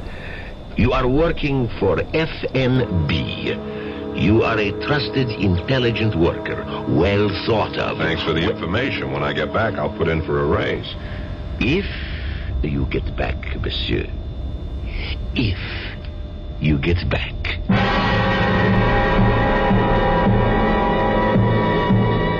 There is no doubt in Steve's mind that Kolodinos would and could carry out his threat. 3 men had already been permanently silenced, and it was not likely that Kolodinos would hesitate at the 4th. I'll be back shortly with Act 2. Great taste in the morning juice. Kellogg's has that wholesome taste to get you up and grinning. This is Jerry Coffer for Kellogg's Special K. You know, for years we've been talking about the Special K breakfast, a great way to start the day if you have a weight problem. You may have seen or heard our latest commercials, which symbolize the problem of being a few pounds overweight by using this ball and chain. That's the sound effect. But so many people have come to know the Special K breakfast that can help solve weight problems, they sometimes forget that Special K is America's favorite high-protein cereal. It has 8 essential vitamins and iron, and so delicious that lots of folks, kids as well as adults, eat Special K just for the sheer good taste of it. So we don't want you to think that you have to wear a ball and chain to eat Special K. All you need is an appreciation for the finer things of life, a 1-ounce bowl of Special K, 4 ounces of skim milk, tomato juice, coffee, and maybe a little sugar. The Special K breakfast can help you lose weight all by itself, but it really is a good start. The Marine Corps Reserves are looking for a few good men to help keep the peace. We're looking for men who understand that nobody likes to fight, but somebody has to know how. We want men who want to see their children grow up in an age of peace. Men who will do more than wish for it. Men who will work for it. Men who don't need the draft to know there's a job to be done. Men who ask themselves what they can do for their country and do it. We're looking for a few good men to stand with the Marine Corps Reserve. No shortcuts, no compromises, no promises except one. You'll be a Marine, and you'll be ready. That's the job of a peacekeeper.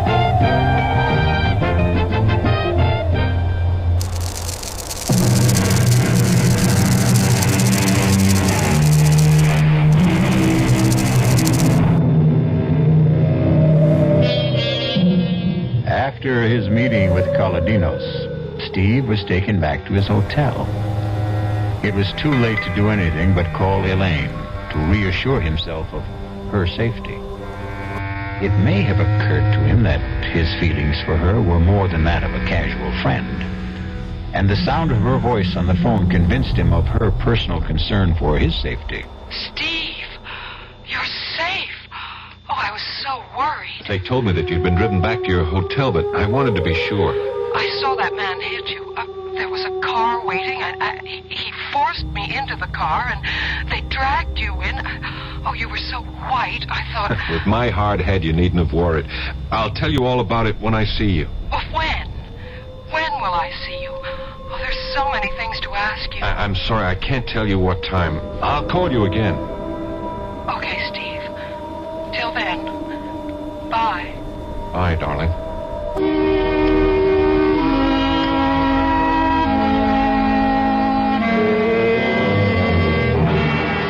Ridiculous. Incroyable, monsieur.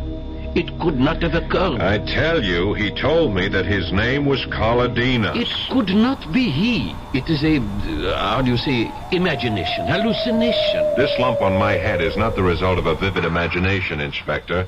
And also, I have a witness. I was with a Miss Helene Frayne when the incident occurred. Frayne? Frayne is an English name? Possibly English in origin, but she's an American. She has a husband by name Harrington Frayne? No, that's her brother. This is a most interesting development. Monsieur Frayne was here not 20 minutes before you to report that his aunt, Madame Phyllis Darrow, had been robbed of a valuable collection of emeralds. I believe he estimated the jewels to be worth, I have the report here. Yes, 700,000 francs. In dollars, 150,000. Look, Inspector, let's stay with my problem. What are you going to do about Kaladinos? Do? But you are jesting, monsieur. Monsieur Kaladinos is a very rich, very powerful man. So he can get away with hitting a man over the head and forcibly detaining him, kidnapping him, threatening him? Monsieur Kaladinos could not have been involved in this matter. What do you mean? I spoke to him. He introduced himself. He insisted that I pronounce his name correct. It was not Kaladinos, monsieur. Who was it then? What was this man's purpose in posing as Kaladinos? That, monsieur, I cannot answer. But I know that it could not have been Kaladinos. He is just at this time, 1900 hours, arriving in France at Orly Airport in his own plane.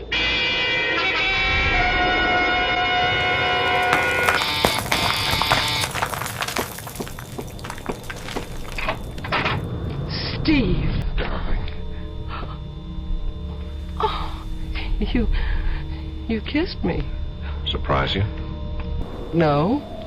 I was sort of expecting you to kiss me. Don't you think we ought to shut the door? Okay. I wanted to take you in my arms 20 minutes after we met on the plane. I wanted you to 13 minutes after it. Oh, damn, let's ignore it. You better answer it. Oh, dear. Yes? Yes, he's here. Steve, it's for you. New York calling. Oh, yeah, I left word at my hotel where I was going to be. Here, darling. Oh, thanks. Hello? Steve, this is Hal Borden in New York. Oh, right, Chief. You get my cable? Yeah, and I have all the info you requested, but I can't give it to you where you are. Incidentally, where are you? Oh, Suite 1013 at the Concord Hotel. It's all right, it's a friend. All right, now go to the railroad station. Gare du Nord.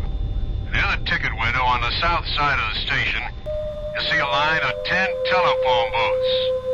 Counting from left to right, you go to booth 3 at 3 o'clock your time. You better get to it 15 minutes early to be sure it's available. Now, wait a minute, Chief. Let me see if I got it all. Gare du Nord, 3 o'clock, third booth on the south side of the station, counting from the left. Correct. Why all these precautions, Chief? Steve, you are being watched, followed, bugged 24 hours of the day. Don't trust anyone. I'll talk to you later. Bye. Bye, Chief. Well, what was that all about? Oh, it's nothing. It's the business I'm in, Elaine. Oh, it sounds very mysterious. Rushing off to the Gare du Nord to receive a phone call at 3 o'clock in booth 3. Oh, I almost forgot. What? When I came into the hotel just now, the clerk at the desk, he gave me a message for you. Hang on, I got it here someplace. For me? I think it's for your brother. What did I do with it? Ah, darn it. Well, don't be upset. It's probably nothing important. Hang on. I can remember it. It was very short. Just call El Murray. What? Yeah, it was, sounds sort of Arabic. El Murray. E-E-L-M-O-R-E-Y. Did you ever hear of it before? Oh, no. Maybe. I'm not sure. You seemed a bit upset when I mentioned it. Well, I was, actually. I think it's the man Harrington has been trying to contact. About the sale of the emeralds? Yes. We've had several calls. I've heard him deep in muffled conversation on the phone at least 3 times in the last week. Elaine, you can't let them... You've got to help me. I'm desperate. I can't think how I can stop them. Except by going to the police, as you said. Oh, not that. No. That would be the last resort.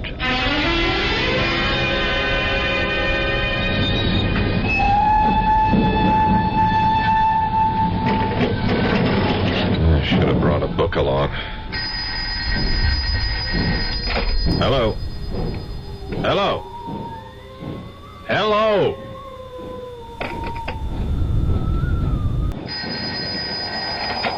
Hello? Hello, Steve?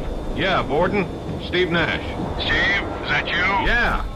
Good. I'm glad you got to the booth early. I'm 7 minutes and 35 seconds early. Now listen, we have reason to believe that we may be bugged right here at headquarters. Here's the info on Coloninas.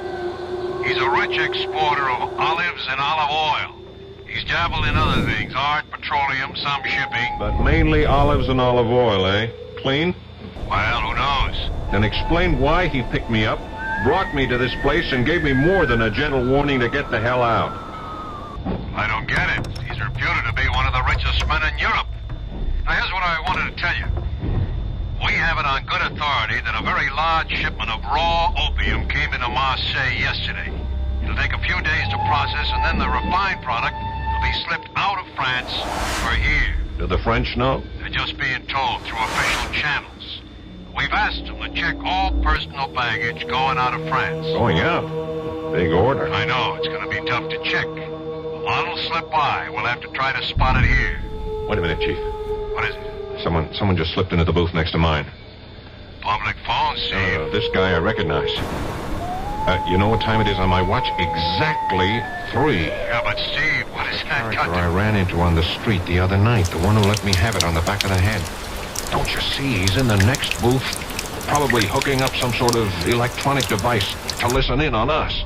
He expected you there at 3. Yeah, you were right. You were right about the phone being bugged. But we got the jump on him by several minutes because I was early. I won't hang up my phone, Chief. Stay on the phone. I'm going to get him. What? Did I get you, you little punk? Let me go. I'll call the police. You call the police. Good. Save me the trouble. But before they get here, I have a little something I owe you from the other night. You're quitting so soon? Come on, buddy boy. Don't play unconscious with me. Uh-oh. Looks like we're going to have some company. Hello. Chief, are you still there? Yes, Steve. What's going on? I I just nailed our eavesdropper, and I was right. He is one of Colodino's boys. Now, you better get in touch with the French police and point the finger at Colodinos. And while you're getting Colodinos into trouble with the police, you might tell them that they got me locked up. I don't think I'll be able to explain. Locked up? What are you talking about? You're not locked up. No. By that time, I will be. Here comes the gendarme now. Bye, Chief.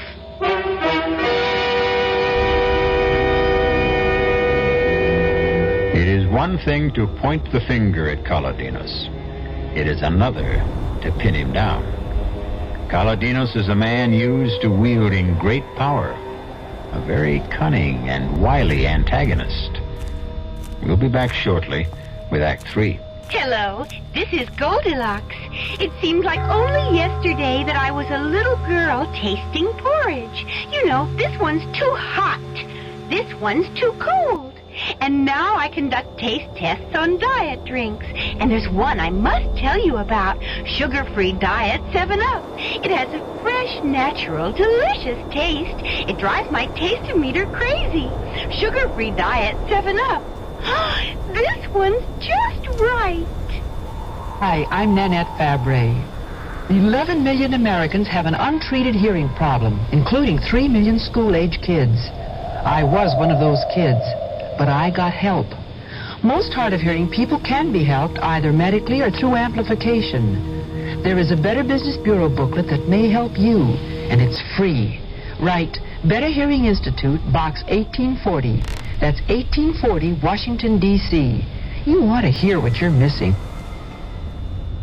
Your contributions to care have given help and hope to millions of needy people around the world. When they were hungry, you nourished them. When they were thirsty, you brought them safe water to drink. When they were sick, you made them well. When they were homeless, you provided them shelter. When they could not read, you helped build their school. When they were without hope, you showed them how to help themselves. CARE, the International Aid and Development Organization.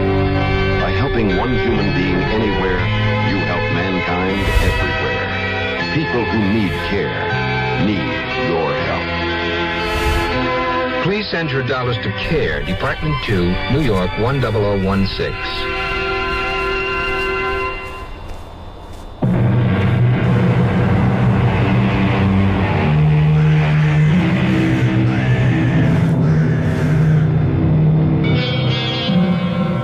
At times, Steve Nash's assignment has him feeling as though he's chasing phantoms. He keeps reaching out to grab something tangible and ends up with empty hands. After 10 days in Paris, he is as much in the dark about the narcotics racket as he was before he came. Colodinos is probably deeply involved, but Colodinos is untouchable. You can close the cell door, guard. Thank you. Thanks for being so prompt, Inspector. I didn't think I could stand your Bastille for another 10 minutes. Monsieur Nash, we have received a call from your bureau in New York asking us to come here and release you.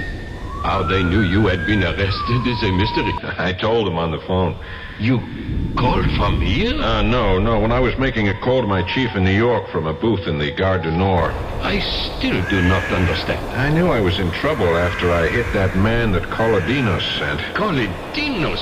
He is becoming, how you say, an obsession. You still don't believe he was the man? No. And I do not wish to continue this useless conversation. You have been released. You may leave. Good day. Hey, wait a minute, Inspector. What happened to the man I hit? He was treated for his injuries and sent home. Hey, let him go. He is Colodinos, man. He's the one who cracked me over the head and took... Monsieur, I will not listen to more from you. I am 3 years from retirement, and I am not stupid to jeopardize my pension. What's your pension got to do with this? What indeed? I have told you that Monsieur Colodinos is very important, very powerful. You're afraid of him? I would not exactly say that. Well, I would exactly say it. I think he's the fat butterfly I came here to catch. And I'm going to net him with your help. Or without it.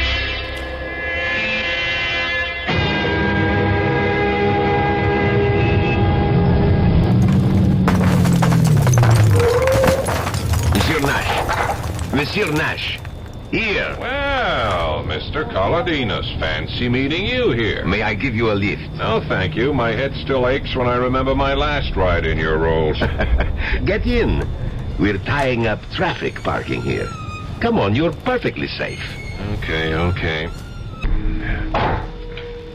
Good. Drive on, Andre. As a matter of fact, I was anxious to see you, Colodinos. Really? I am flattered. You wanted to say goodbye? Goodbye? Yes, because you are leaving Paris. Where did you get that information? I mean, how come I haven't heard? You will, monsieur. You will. And you are very lucky, you know? Go on. You are alive.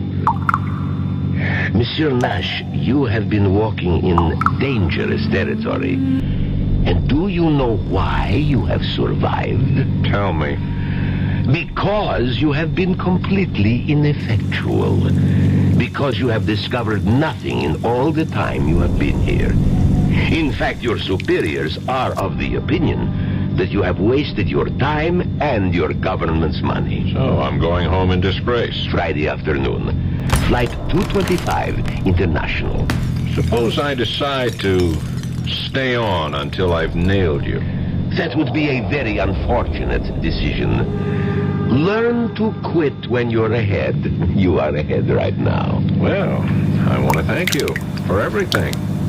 All the arrangements. Very neat. Very efficient.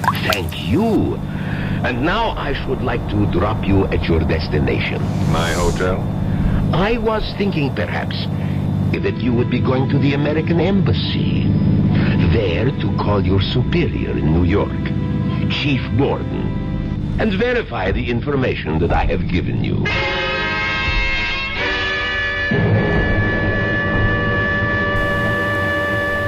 Gordon here, Steve. Right, Chief. Been trying to reach you all day. I haven't got good news for you. I know. I'm coming home Friday. Sorry, Steve. I'm just following orders. Oh, don't bother to explain, Chief. Someone over here doesn't like me, that it? That's about it. Maybe because I'm getting close to something, beginning to press where it hurt.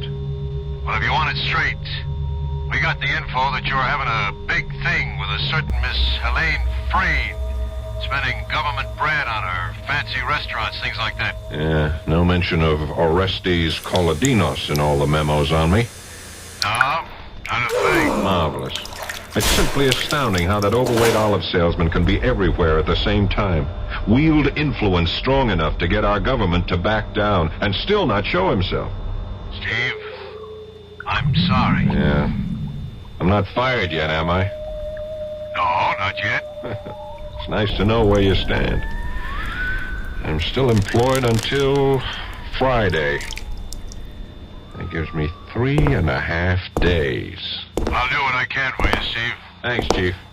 I knew you'd say that. Listen, call on me for anything I can do from here. Any time of the day or night. Here's my home number. Don't hesitate to call. It's 415-3132. Hang on. I haven't got a pencil or a paper handy. Just remember the name McCauley. M-C-H-O-L-L-Y. That's how I remember all telephone numbers. I convert them to names. Oh, you use the letters on the telephone dial instead of the numbers? Yeah, it's an old trick. You remember, Steve? Can't forget. McCauley. Okay, good luck, Steve.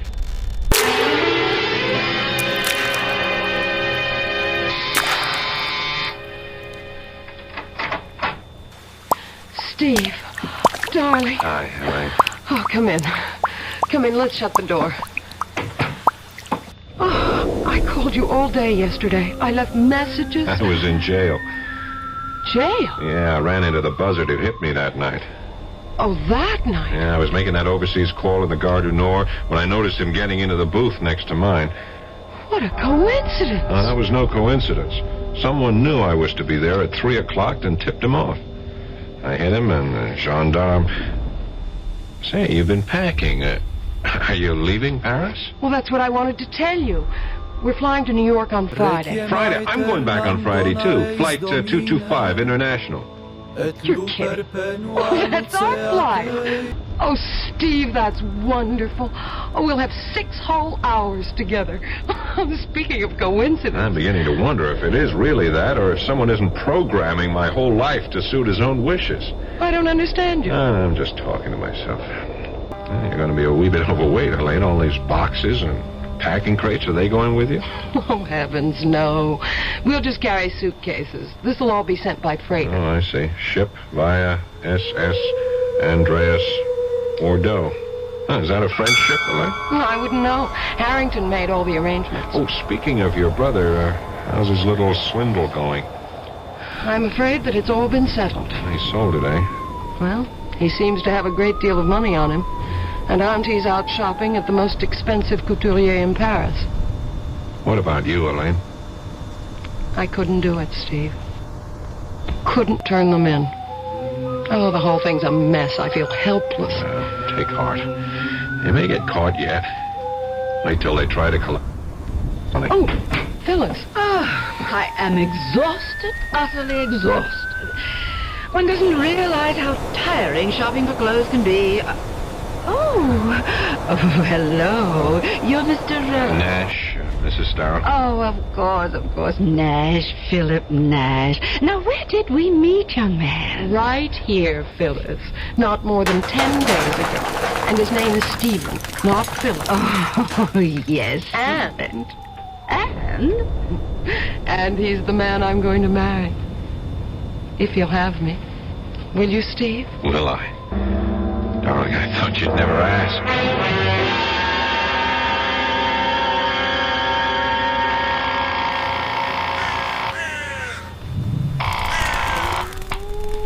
Hello?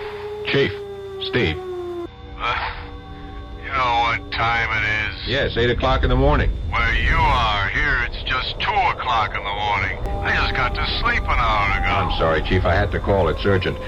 Chief, I'm in Bordeaux.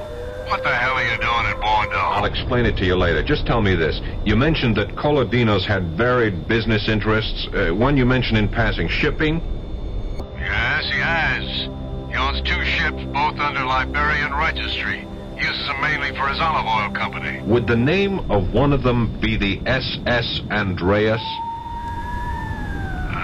Can't remember the names. The files are at the office. Well, I'll be in Paris in a few hours. Would you check and call me? You sound like you've latched onto something, Steve. I may have.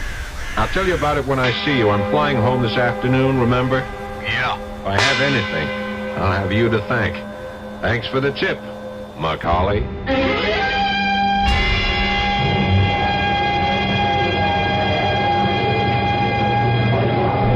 Now, really, I can't understand. I distinctly remember ordering all 3 tickets for first class. Now they tell me that we have 2 first and 1 tourist. Now, don't get so worked up about it, Har. I suppose you expect me to sit in the tourist class seat? No, I shall. Being a martyr, Helene? Nope. But I'll have more charming company in tourist than you, dear brother. Ah, here he comes now. Nash. That's right. Phyllis said he'd be on this flight. Steve, over here. I'm sorry I'm a little late. I had to wait for a call from New York. Hello, Harrington. Hello. Please excuse me. I've got to find Phyllis. She's buying perfume in the duty-free shops. She'll never know what time it is. Don't be too long. They'll be calling our flight any minute. Oh, Steve, I missed you. Where have you been for the last 2 days? Oh, a few things to wrap up before I left Paris. I wanted to take a look at a little more of the country. I may not be back for years, if ever. Well, why didn't you tell me? I'd have gone with you. Mademoiselle, monsieur? Oh, Inspector Boivin. Come to see us off, monsieur? Not exactly. Mademoiselle, Madame Starrow and Monsieur Harrington Frayne should also be present. They are here? They're here, Monsieur Boivin. My aunt is doing some last-minute shopping. Oh, here they are. Oh, I've had the most glorious time, Helene. Oh, Miss Nash and Monsieur Boivin.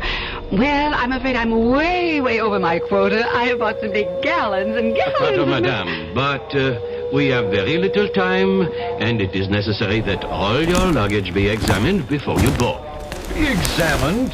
At this end? We're going out, not coming in. I am sorry, monsieur. Regulations, if you will be so kind. Regulations? Since when? Tuesday this week.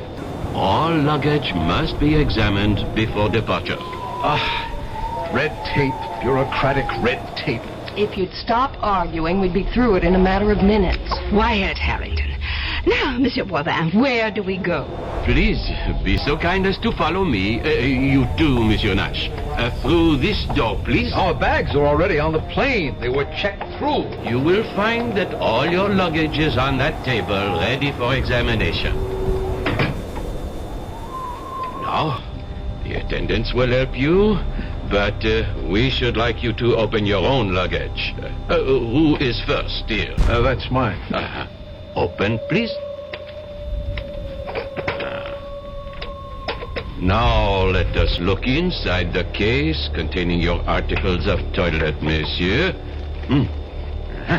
This is toothpaste. Is this necessary, monsieur? Must you remove and examine everything in the case? Patience, monsieur. I know what I am looking for. This tube is most interesting. Regard, it has been opened at the bottom and sealed again. When one presses firmly on the tube, one discovers that there are unnatural lumps within. We shall see what they are. I take my pocket knife and... there. These are emeralds, wouldn't you say, madame? Yes, they are my emeralds. Now, would you be so kind as to give them to me? Presently, madame. Monsieur Frayne, Madame Starrow, you are under arrest. On what charge? My nephew did not steal my jewels. I gave them to him for safekeeping. You reported a theft, madame. A false theft. A mistake? A misunderstanding? We have found the emeralds, and now we report them found. You are in a conspiracy to defraud the insurance company, madame. That is a crime. Now, you will both come with me. You, Nash, you did this, snooping around. I knew he was some sort of a cop, Phyllis. You are clear, mademoiselle. The attendants will see that your luggage is placed aboard the plane.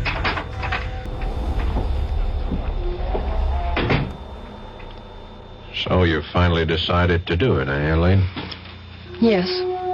I discovered that the emeralds hadn't been sold yet. Also that Phyllis hadn't reported the loss to the insurance company. I knew the charges couldn't be too severe and would probably be dismissed. Of course, they'll probably never forgive you. Oh, I think they will in time. And I'll have you to console me, Steve. They'll be calling our plane now.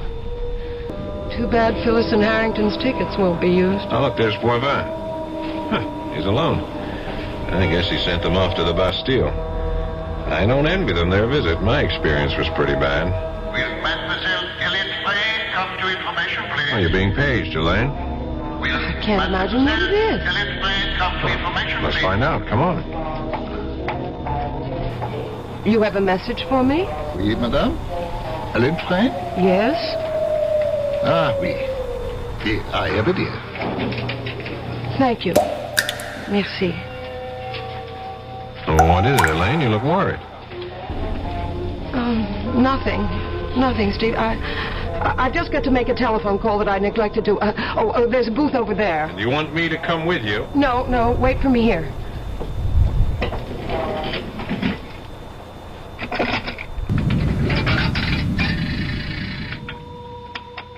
E-L-M-O-R-E-Y.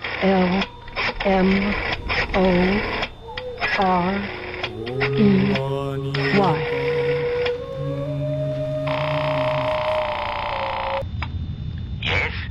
This is Elaine. I'm at the airport. I got your message.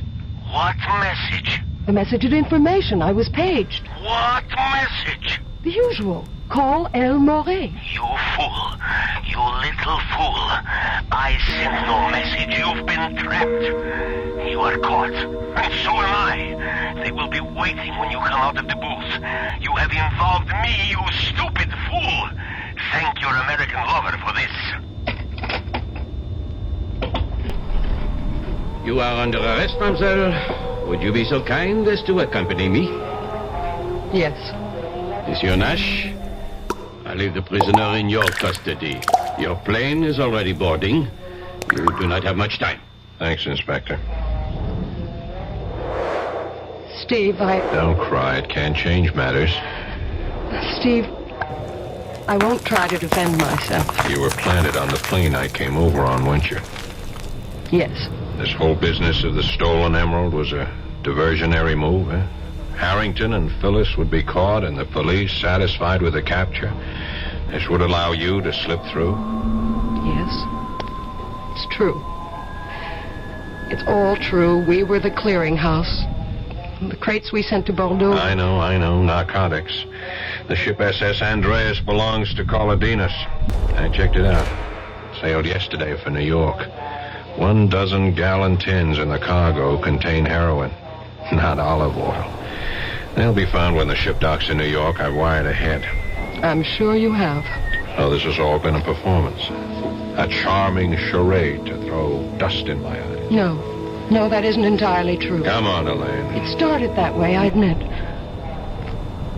Please believe me. I love you. Mademoiselle? Yes, I'm ready. Goodbye, Stephen.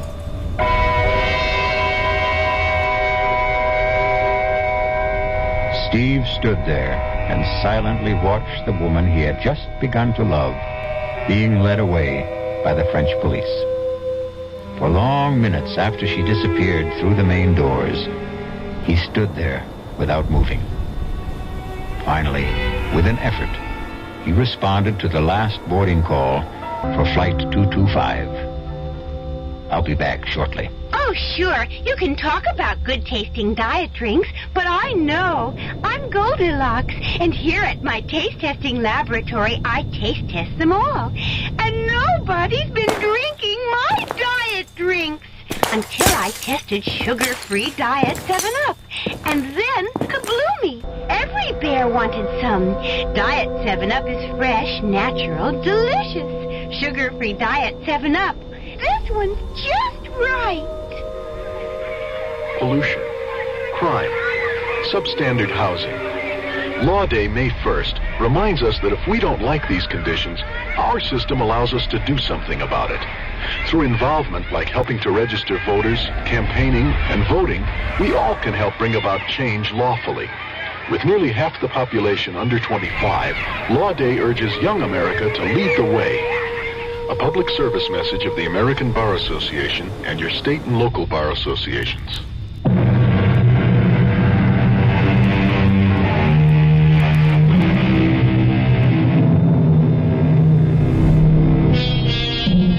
When Steve Nash got off the plane in New York, his chief was waiting to congratulate him. But all the praise and promises of a promotion couldn't wipe out the last look on Helene's face. He knew it would stay with him forever. Our cast included Paul Hecht, Suzanne Grossman, Ruth Warwick, George Petrie, Leon Janney, and Gil Mack. The entire production was under the direction of Hyman Brown. And now, a preview of our next tale. Jenny, that stone ain't gold. And what is it? It's pyrite. What's pyrite? Oh, it's just what everybody calls... Well, it's a sort of metal. Well, anyways, whatever it is, it's real precious to me. It's my lucky charm. Well, that's why you better not let Pa know what you think about it. Why? Well, you know what he's like. He cares about gambling more than he cares about anything, and all gamblers are real superstitious. Now, if he knew you had a lucky piece, especially if he heard the crazy story about you and the school burning down, he'd have it off of you so fast that it'd set your head to spinning. It isn't crazy. You heard me wish on the stone for no school, and now there is no school. That was just happenstance. You don't think it happened just 'cause I wished it? Of course it didn't. Then I'm going to prove it to you. Radio Mystery Theater was sponsored in part by new sugar-free Diet 7-Up. This is E.G. Marshall inviting you to return to our Mystery Theater for another adventure in the macabre. Until next time, pleasant dreams.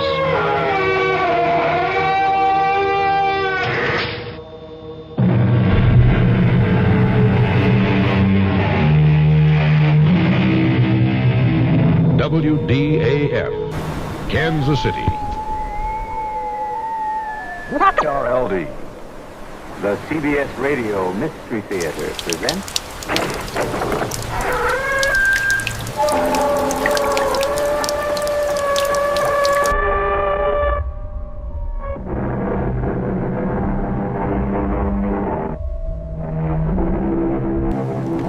Come in. Welcome. I'm E.G. Marshall. Welcome to the sounds of suspense, to the fear you can hear. Relax and listen to the strange tale of a strange man, though no more strange than anyone who has suffered what you might call a mutilation of the soul. And who of us has not, at one time or another, suffered such a mutilation? What means did we use to restore ourselves? How quickly did we recover? How well did we heal? The answers vary even as we vary. One man's answers are revealed, we trust, in the story which follows. I'm cold. So am I. The darkness I mind the most. Not to be able to see you. Oh, touch me. Not to help. Oh, my God, where are you? Right here. Right here. I can't find you. Keep talking. Keep talking. I'm here. I can't. Oh, here you are. Oh, darling, don't let go. Never. Never. Never.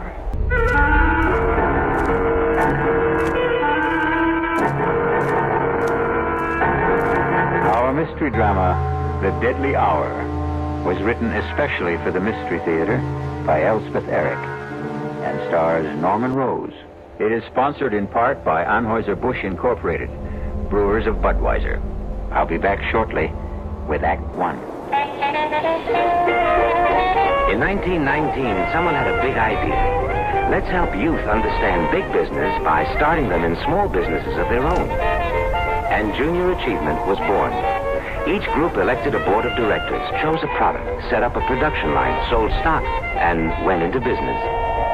That year, 314 students made and sold products and learned the business of business.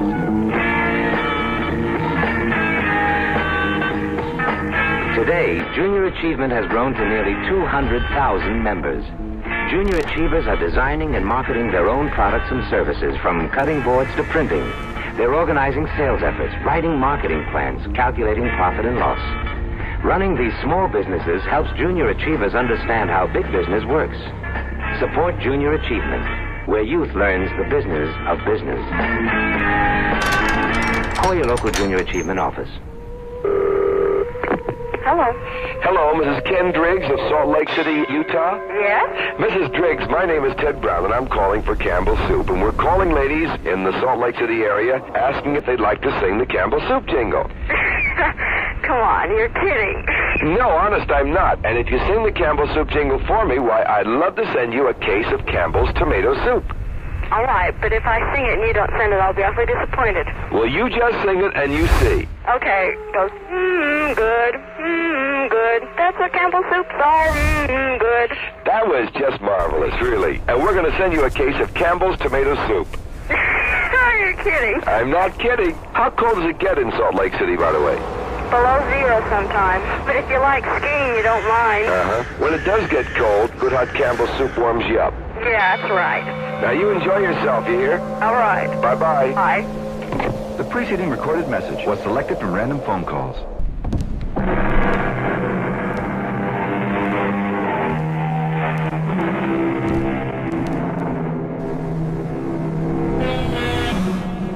A person who seems strange, we call grotesque, incredible, not to be believed. We make a feeble effort to deny that he could exist. But he does exist. There he is before our eyes in all his strangeness. We do not believe in him because we do not know him. Because once we know, we will have to believe. And this can be a long and painful process. Listen now to the story of Martin Jerome. See if you can believe it. Mr. Jerome, I only consented to see you because your letter sounded quite desperate. As a rule, I only see patients on referral. But your letter, may I read it to you? Perhaps it will help us to get started. Last night, I heard you being interviewed on a radio program. In the dark of my room, in the darkest hour of the night, I thought, here is a man who can help me to solve the awful predicament in which I find myself. I enclose a stamped, addressed envelope for your reply, since I have no phone. I am counting on you. Sincerely, Martin C. Jerome. Well, Mr. Jerome, the hour is passing, and I don't want you to waste your money. Take your time. Take your time if you have difficulty in talking. I'll wait. Doctor. Did you say something, Mr. Jerome? Doctor, you... Yes. You are the first person I have spoken to in 25 years. You said 25 years. Yes. I begin to understand your silence. Can you tell me what drove you into this silence? I married a woman. Yes. The most desirable woman in the world. My Helen. My adored one. I never thought that an insignificant man like myself could even aspire to possess such a woman. And the day she said those words to me, I could scarcely believe my ears. You're a dear, Martin, and I'd love to marry you. Helen, I can't think why you'd want a man like me. Because you're sweet. Let's get married right away. What about next week? The world changed completely for me. Everything became important, immediate. The sun shone just to keep me warm, and the breeze blew to make me cool. Me, Martin Jerome, me. I had been so blessed. Yes, it was a beautiful wedding. Helen had a great deal of money, and I was fairly well off. Many people came to the church, and even more to the reception. People of prominence. I knew them all. All but one. He was tall. Unusually tall. As I am unusually short. He was handsome. As I am not. He was charming, self-assured, very much at his ease. All of which I have never been. You couldn't help noticing him. Helen, who's that very tall man talking to your mother? The pale man with the black mustache? I've no notion, love. It's probably someone Mother invited. Good looking, isn't he? Sort of. Come on. Time to cut the cake. We sailed for Europe. My head was swimming with visions of the life I had embarked on. The good life, the beautiful life. One night on the ship, we were at dinner. Helen, look over there. To your right, against the wall, sitting by himself. Isn't that the man who was at our wedding? 500 people at our wedding, love. He's getting up from the table. The tall man, black mustache. Your mother must have invited him, you said. Well, then I guess she did. After dinner, we danced for a while. Then Helen said she had a headache, but I should stay and enjoy myself. Well, I tried, but I couldn't enjoy myself without her. I was too much in love for that. I watched the dancers for a while, drank a brandy. I managed to kill an hour, and then I went down to our stateroom. Helen wasn't there. When I stepped back out into the corridor, there she was, coming out of another stateroom about 6 doors from ours. Darling. You weren't in our room. I didn't know what to think. You said that you had a headache. I've been doing a little detective work. You were so anxious to know who the tall man was. Well, I found out. He's not precisely a friend. His mother came to the wedding and dragged him along. Helen, you were in his stateroom. I ran into him in the corridor, and he said to come in for a nightcap. Let's go to bed. Our stateroom is much nicer than his, by the way. We went to Paris. And then because she loved to ski, we went to St. Moritz. She was very good on skis, effortless as a bird flying. I watched and watched and never got tired of watching. And then, one day, there he was again, the tall man. I've got to catch the ski-tow. Wait for me. Helen, he's here. Who's here? The man from the wedding, the man from the ship. Oh, is he here? Oh, so he is. Well, I'm off. Wait for me. After St. Moritz, we came back to the city and moved into an apartment. I went to work. We made friends. Helen grew lovelier every day, and she was her loveliest the day she told me that we would have a child. Tell me about that. Well, Helen was very light-hearted, very casual about the prospect, but I... Yes. How did you feel? Well, it's hard to tell you, Doctor. Oh, I know every man is what, excited, happy, I don't know, but I felt bowed down, Doctor, actually crushed by my own good fortune. That a man like myself, so petty, so pitiable, should be given a child by a woman like Helen. Have you always thought of yourself as petty and pitiable? I have. Why? Because I am. Go on, please. I could scarcely concentrate on my work once I'd heard the good news. Helen was on my mind all the time. And one day, I suddenly couldn't bear being in the office, couldn't bear being anywhere except where she was. And I rushed home. I suppose you know what I found. I think you'd best tell me. I hurried to the bedroom, looking for her. I burst through the door, and in the bed, our bed, there he was. The man from the wedding. From the wedding, from the ship, from the ski-tow. He looked at me, standing in the doorway. He said not a word, but his red lips smiled. And then the bathroom door opened, and Helen took a step into the room. Helen, all scrubbed and fragrant. She was wearing something pink. I think it was made of lace. And Doctor, she smiled too. While I stood in the doorway, she smiled. And then she said, "Well, love, now you know." And the world rocked, and I felt as though I had died, but I hadn't. I was still standing there. Doctor, I've never told what I just told you to anyone before. Not to anyone? It wasn't simply grief that I felt. It was my pride that had been destroyed. My marriage to Helen had built up a sort of pride. I thought, if she loves me, then I must be something. Oh, it is not a good thing, Doctor, to build your pride on what other people think of you. Or seem to think.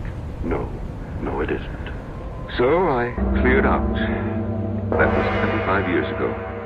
And I have not said a word to anyone until today. How have you lived? Well, I had a business, import and export. I kept the business, but I dismissed my staff. I had the phone removed and made arrangements to conduct my affairs by mail. I took a one-room flat with a little kitchen, a bed, a chest of drawers, an easy chair with an ottoman. And to one side of the chair, my hi-fi stereo set and my records. To the other side, my books. After my work, I'd sit in my easy chair with my feet on the ottoman, listen to my records and read. Only writers who are dead, however. I'd read till about 10 o'clock, eat a little something, and go to bed. The next morning, go to work all day and do the same thing all over again. No relaxation of any kind? No enjoyment? Or vacation in the summer. I shut down the office for 2 weeks and take my vacation. Where do you go? I take a train. There are 2 trains, actually, and a bus to a little town on the coast called Marsh Hills. You've probably never heard of it. I'm afraid I haven't. No one has. There's no reason why anyone should. And you spend your 2 weeks in Marsh Hills? Oh, no. No, I merely stable my horse there. You have a horse? About 15 miles from Marsh Hills, Doctor, close to the sea. There's a cave hollowed out of the rock by the waves. And when I get to Marsh Hills, I arrive every year on the same day. They have my horse ready for me, and I ride the 15 miles to the cave, and there I spend my vacation. In a cave? For 2 weeks? I walk. I canter my horse on the beach. I gather what edible herbs there are growing in the rocks. I boil them. They're very tasty, really. And at the end of 2 weeks, I return my horse to the stable and take my bus and the 2 trains back to the city. And you've lived this way for 25 years. Oh, yes. But, Doctor, last summer something happened. I arrived in Marsh Hills as always. My horse was waiting for me, as always. And we started off at a walk for the cave by the sea. There is always a certain excitement when I begin to smell the sea. And I know that soon I shall be out of sight and sound of any human being. There will be only the sea, the sun, the wind, and my cave. It is the most thrilling moment of the year for me. I suppose it's the only one. Soon I will have my solitude. At last, I'm on the sand. My horse feels the excitement as I do. I feel him extend himself. And as we round the last bend in the shoreline, I see it. I see it, my cave, my refuge. But last summer, yes, I pulled my horse up at the entrance to the cave. I sat listening to the rhythms of the ocean. And then, all at once, I heard a sound that I had never heard before in that deserted spot. And the sound, Doctor, was coming from inside my cave. Never had I felt such anger. I was faint with hatred. I dismounted and I crept to the side of the cave where I knew it sloped to the ground. Quietly climbed the roof. I found a tiny chink in the stone, no more than 1/8 of an inch wide. I put my ear to it. Beneath me I heard laughter and tender words and all the sticky, silly sounds that lovers make. Are you my girl? Oh, so much your girl. How much? This much. I can't hardly see how much is this much. It's too dark in this place. Then come here. Oh, darling. They were kissing. They were using my sacred sanctuary for lovemaking. I almost fell from the roof of the cave. I struggled to stay where I was, and my feet dislodged a shower of stones. What was that? Sounds like a rock slide. Yes, some rocks in front of the entrance. Lots of them. Hey, maybe we better move them. Oh, we can still get out. Let's stay a little longer. I love this place. All right. I climbed down. My brain was on fire. My whole body was on fire. I had never felt such hatred as I felt then. Not since... Well, Doctor, you know when, I've told you. I took hold of a big boulder. Yes, these skinny arms went round it. This puny body pushed and shoved till it stood against the mouth of the cave, was tight against the mouth of the cave. I heard the voices of the lovers, fainter now from inside. George, it's really dark. Darker than before. Marion, there's no light at all. I had sealed them in.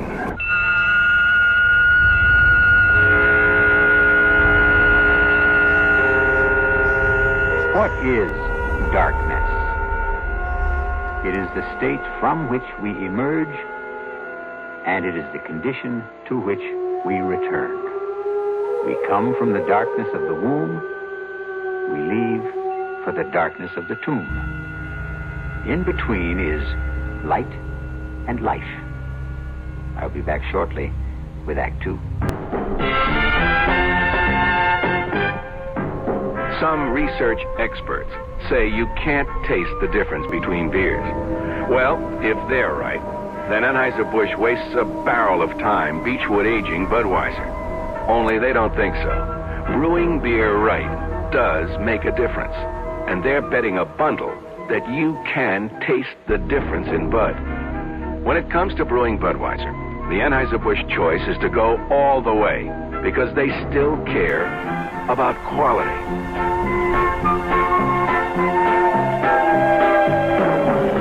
this way. If the bud people have a choice between what some experts say and what beer drinkers say, well, you'd better believe they'll go with you beer drinkers every time. When you say Budweiser, you've said it all. Anheuser-Busch, St. Louis. I love you. I love you. Love you. Love you. Love you. Love you. That's why Hallmark makes over 1,000 different kinds of Valentines to get everybody's message across on Valentine's Day. I love you! Let Hallmark say you care enough to send the very best on Valentine's Day, Thursday, February 14th. That's Thursday the 14th.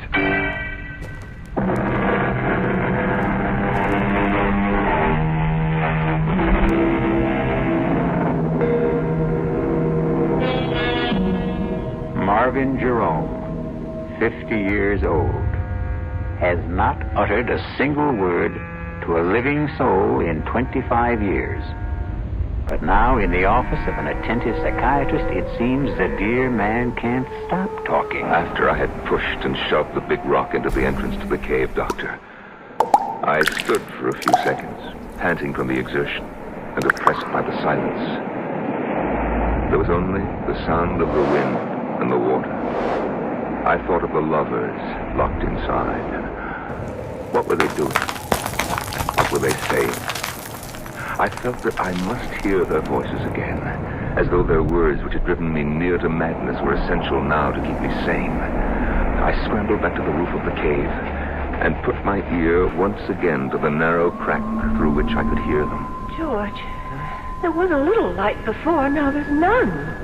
More rocks must have fallen. I didn't hear them. I heard something that didn't sound like rocks falling. Come on, we've got to clear the entrance. Come where? I don't know where the entrance is anymore. It's so dark. Well, take my hand. I think I know which direction. I can't even see your hand. Don't you have a match? I may have, boy. Yeah, I have a few. Well, light one. I will. Oh, went out. Now, don't panic. Light another. We've got to get out of here. Just don't panic. All right, now, careful. Be careful. I am being careful. Oh, darling. Huh? Now, I found the one that went out. It's right by my foot. Let me light it from yours. Yeah, good girl. All right, George. There's the entrance. Don't let your match go out. Don't you let yours. Hey, look, see? Just a whole bunch of stones. Come on, let's start clearing them away.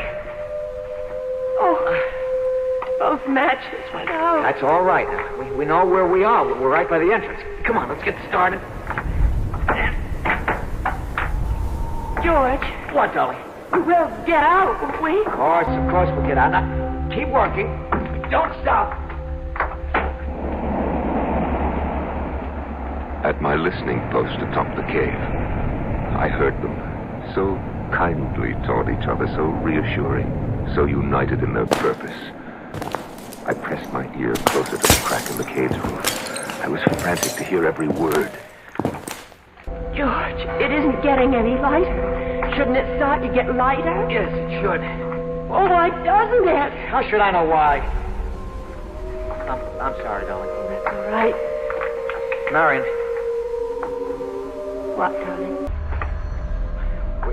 We've cleared all the stones away. But there's no light. No. None. Why not? Why isn't there? Because there's something huge. A big boulder, I think, up against the entrance. Oh, move it. I will. It's heavy. It must be huge. Well, how did it get there? It fell from someplace, Lord knows where. Can't you move it? I'm trying. Let me help. Put your shoulder up against it. That's what I'm doing. Can't you see? No, I can't see. Do you think I could? Can you see? I'm sorry. Forgive me. All right, let's try together now. 1, 2, 3. Jump!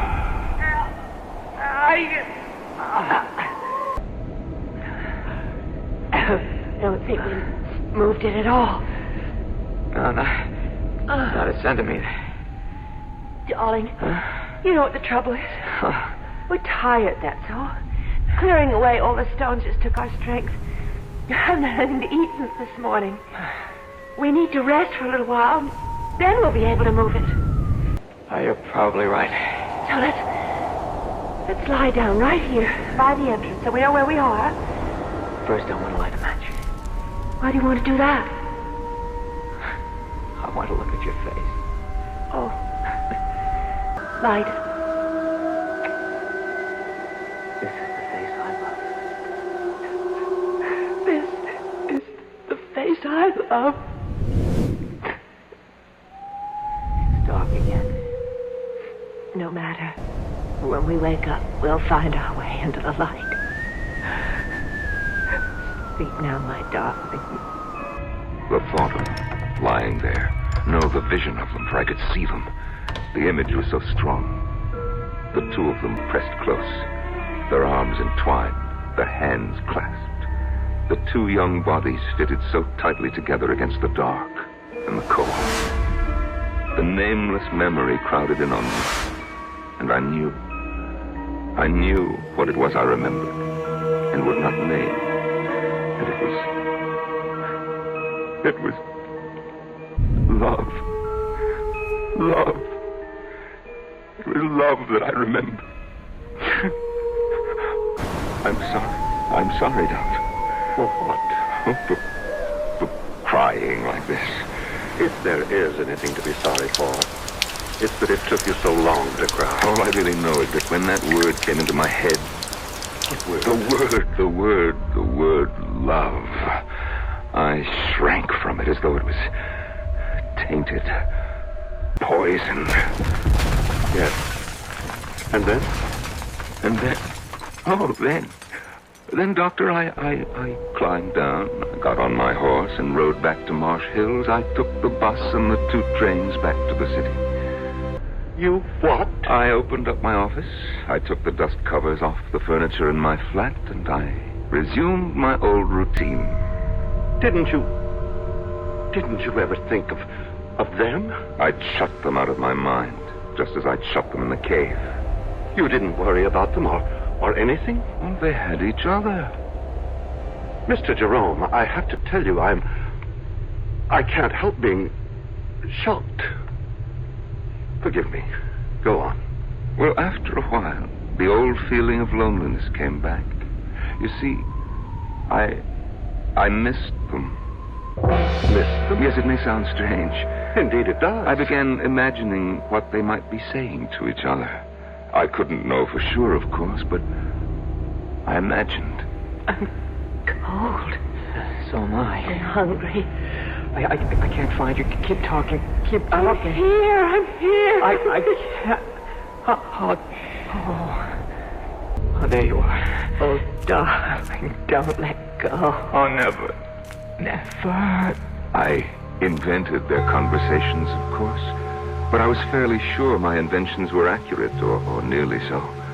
You simply left them there? For 2 weeks.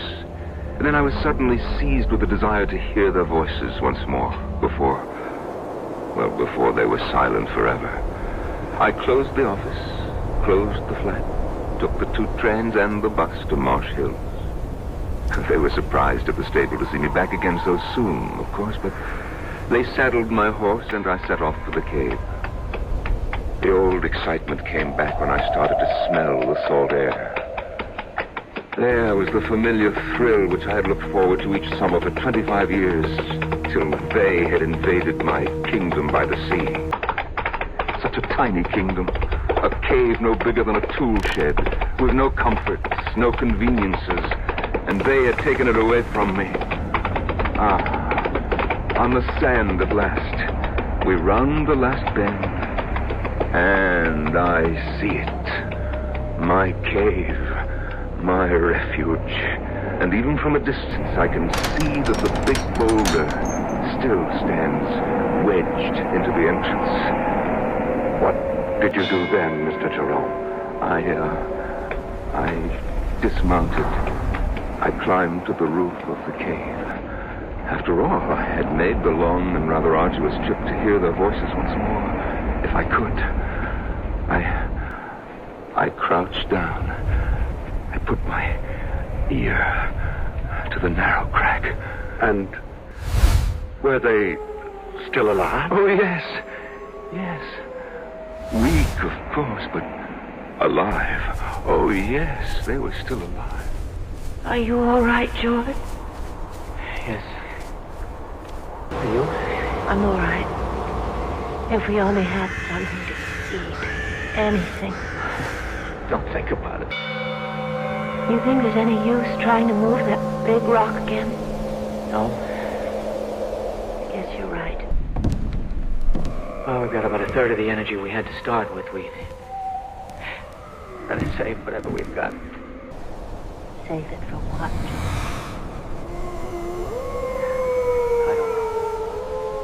I know. For when somebody finds it.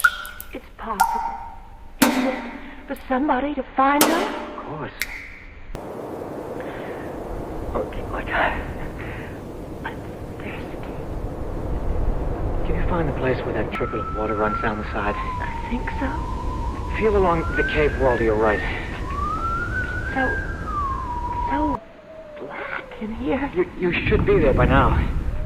Light the match. No, it's the only one we have.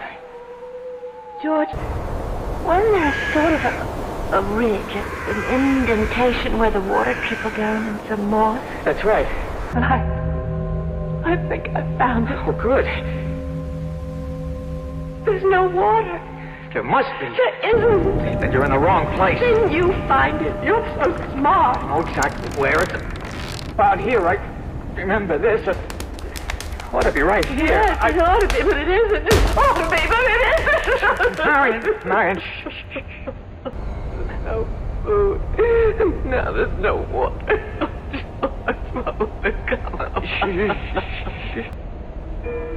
Doctor, I wanted to call to them.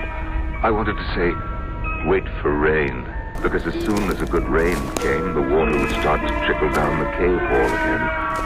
But I couldn't speak. I don't know why I couldn't. You? I have some notion, yes. Why couldn't I?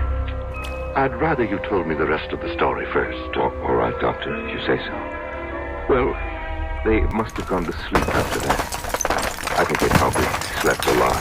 I know that I didn't hear anything more after that until much later. I wonder what day it is. Well, it was Saturday when we came down here, wasn't it? Yes. Well, it must be, I don't know. We've been here a week, I think. More than that. Much more? About a week and a half. Oh.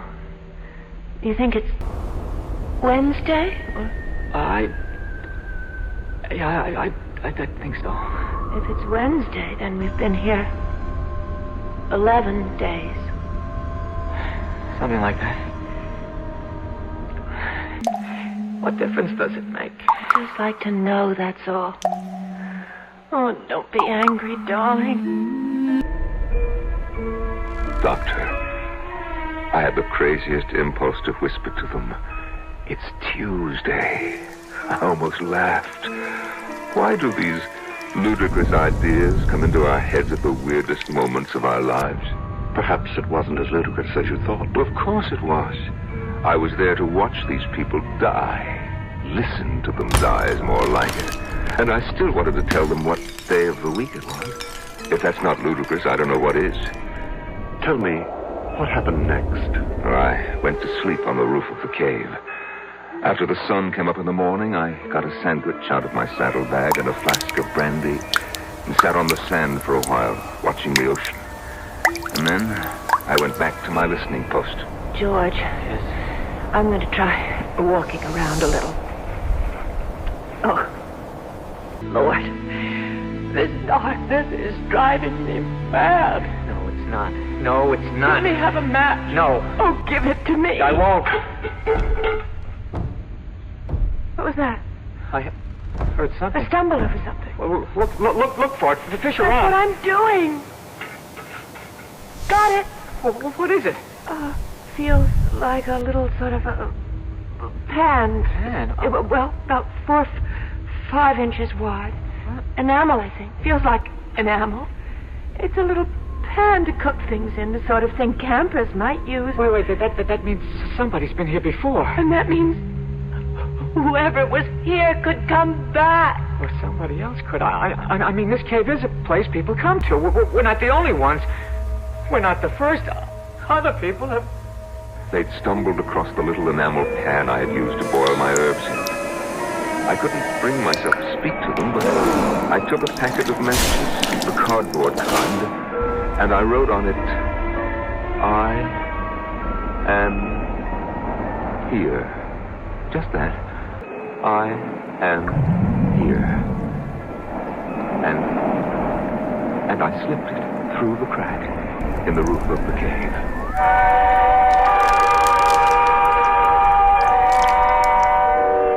Three little words. I am here. I suppose the most cherished trio of words in our language consists of I love you. But surely there are times of trouble when I am here is even more welcome. I'll be back shortly with Act 3. And now another tale of the ball and chain. At Kellogg's Special K presents Last Tango in Pittsburgh. There I was at Raoul's All-Night Tango Lounge. My little orchid, will you tango with me? It was Raoul. You're a splendid dancer. But what was that? I was what? That sound effect. Oh, I'm a few pounds overweight, and this ball and chain points out how my extra weight can get in the way. I'm pointing you back to your chair. Our heroine decided to lose that extra weight. Exercised and ate smart at every meal, starting with a Special K breakfast. A bowl of Special K, skim milk, tomato juice, and coffee. It's less than 240 calories, 99% fat-free, and 100% delicious. After a while, she was rid of the ball and chain and back at Raoul's. Darling, you're looking fantastic. What a happy ending. What ending? We're just getting started. Raoul, get lost. Your happy ending could begin with the Kellogg's Special K breakfast. And that's another tale of the ball and chain. Give your hand to a friend. Give your heart to your heart. Give your cold to contact the sooner the better. Hey, I'm back. How's that cold? Rotten. Get the contact? I got everything. Contact, cold tablets, and this liquid. Oh, no. Honey, it's all cold medicine. Well, sure, but it only takes one contact for up to 12 hours continuous relief from sneezing, drips, congestion. For that, I'd need 6 of your cold tablets. 2 every 4 hours. Or 3 ounces of nighttime liquid. 1 every 4 hours. Or just one contact. The tiny Tide pills do it. Well, it's all cold medicine. Those others contain antipyretic analgesics. The liquid, antitussive, and alcohol. They're not in contact. 6 or 3 or 1. I choose the one contact. Me too. And I'm the one with the cold. Give your cold contact, the sooner the better. 6 or 3 or 1. When you catch a cold, take contact. Only as directed.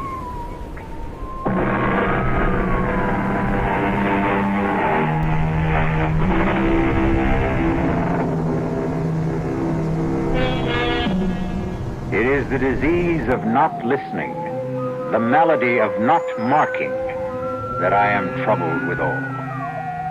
So said Henry IV, according to William Shakespeare. But the disease that troubles Martin Jerome is listening too closely, and his malady is marking too well. I pushed the packet of matches with its absurd message down through the crack in the cave with a little stick. I heard it drop. I knew it had reached them even before I heard Marion speak. George, something just dropped onto my shoulder. George, light the match. Marion, it's our last match. I don't care, light it. I have to know what fell on my shoulder. I don't like to use George, up our last... please, if you don't... All right. Take it easy. Did you see anything? It hit my shoulder, and then it... Here it is. George! Matches! It's a whole fold of matches! You're kidding! I'm not! There's something written on it here, George. Wait a minute. It says, I am here. Who? Who's here? I don't know. Oh, my God, that's the end of the match. I held it till I burned my fingers. I'm sorry, I couldn't. It's all right. We have matches now. Can you see? It isn't signed at all. It just says, I am here. That's all. Who's here? Doesn't matter, does it? Somebody's here. That's what counts. Why doesn't he say something? Call out to us or something. Tell us that everything will be all right. Maybe he's gone for help. Oh, yes, that must be it. Yes, that is it. It's all right now. It's all right as long as somebody's here. I couldn't stand their joy over my simple-minded message. They seemed like silly children, as silly as I felt myself. For I hadn't the faintest notion what I was going to do once I had made this strange contact with them. I climbed down and sat on the beach staring at the water until I fell asleep. I must have slept the rest of that day and all night because it was the sun coming up behind the horizon that woke me. I went back to the cave, climbed to the roof, and put my ear to the crack. George, I can't stand. Where is he? How should I know? Stop asking me. He wouldn't give us a message like that. He wouldn't write, I'm here on a package of matches and then just go away, would he? How do I know? You keep asking me as though I had an answer. I'm not hungry anymore. I haven't been hungry for a long time. I just feel terribly weak. Damn it, I know. Now will you shut up? Just shut up. We'll die here, George. Be quiet. No water. No food. We'll die here. I said shut up. Whoever wrote that note must have been a madman. Wherever he was, he's gone away. Yes. And we'll die in this cave. I don't intend to die in this cave. No. And just what do you think you'll do about it? Something? Nothing you can do. I'm just not going to die. Yeah. Not yet. Yeah, you are. Make up your mind to it. What are you doing now? I'm going to light a match. Matches. We have matches. No food. No water. Just matches. George. I'm not going to die. Not yet. Not me. George. Not me. I felt as though the world had stopped. Actually, I had stopped. All at once, I knew what I must do. I didn't want to go completely out of my mind. I clambered down from the roof. I ran to the cave entrance. I tried to move the big boulder that blocked it. I knew even before I tried that I wouldn't be able to do it. But my mind was working brilliantly. I ran to where my horse's saddle and bridle lay on the sand. And after taking it all apart, I began working to put it together again for a new purpose. Oh, I used everything. The girth, the reins, the stirrup leathers. And in an hour, I had fashioned a crude device. I led my horse to the cave entrance. Somehow, I wrapped the girth around the boulder and made it firm. The reins circled my horse's shoulders. And then I stood back and gave him a sharp rap on the flank. He moved. And the boulder moved. The boulder moved away from the entrance to the cave. There was room for me to squeeze through. Just inside, I found them. She lay there in a faint. He lay across her. And his teeth were sunk in her breast.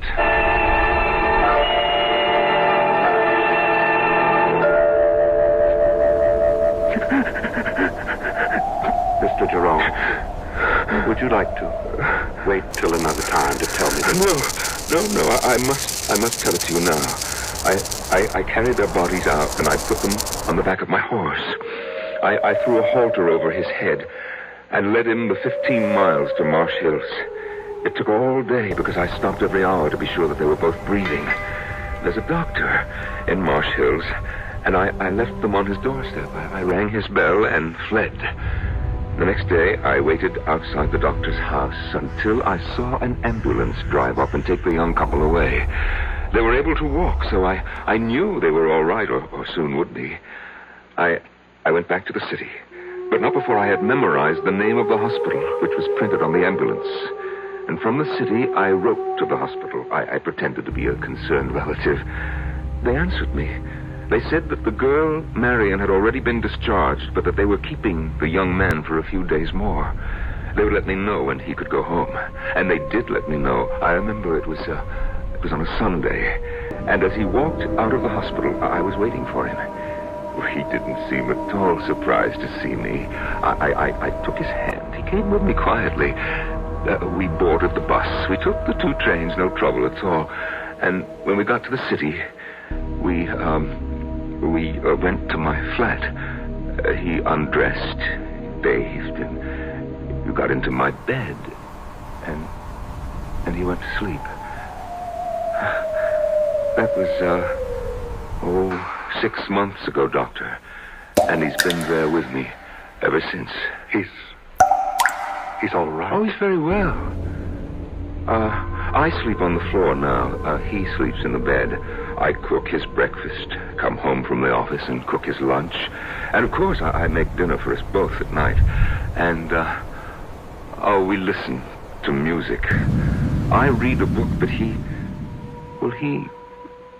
just listens to the music. Oh, yes, he's in good health. Mr. Jerome, the hour is up. You want me to leave? Not quite yet. You've told me an amazing story. As amazing a story as I've ever heard. But tell me, just what is it you expect of me? What do you want me to do for you? Huh? Oh, why, nothing, Doctor. Nothing. Nothing at all. I don't want help for myself, Doctor. I want help for the young man. You see, in the 6 months he's been staying with me, he hasn't uttered a word. Not one word.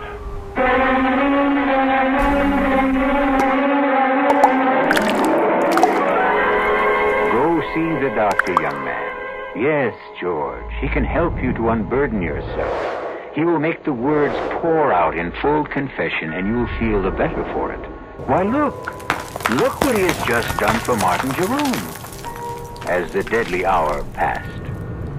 I'll be back shortly. Young I may be, but still I'm a man. Just turned 18 and I'll do what I can to find me a place where I can be me. Get ready for life, be free as the sea. Where do I go from here? Oh, where do I go from here? I finished school, but what lies ahead? Don't want to get trapped, want to feel free instead. All over the world, there's so much to do. The call of the sea, don't you hear it too? Where do I go from here? Oh, where do I go from here? What about the new Navy? You'll get your chance at success, learn an exciting job, and see the world. Call toll-free 800-841-8000. That's 800-841-8000. Or see your Navy recruiter. Be someone special in the new Navy. I know where I'm going from here.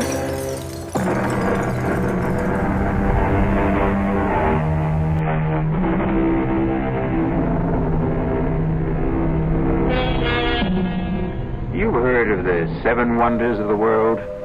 The Grand Canyon, the Taj Mahal, Niagara Falls, and I forget the other 4. No matter.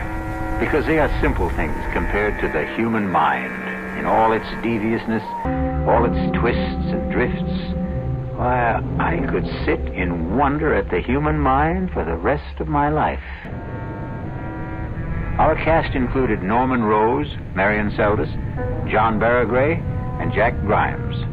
The entire production was under the direction of Hyman Brown. And now, a preview of our next tale. That's impossible. Why is it impossible? It's all right for the simple-minded hicks up here to swallow that superstitious nonsense, but me, I'm a doctor. There has to be a reasonable, logical, rational explanation for what happened to George Morrissey. Oh, there is. He offended the spirit of the mountain. Oh, you consider that reasonable, logical, rational? Would you feel better if I said there's something up in that mountain, a virus, a bacillus, a fungus, which somehow causes immediate aging? It would be a more rational explanation. You mean more acceptable? I want to know what you believe. I believe the evidence.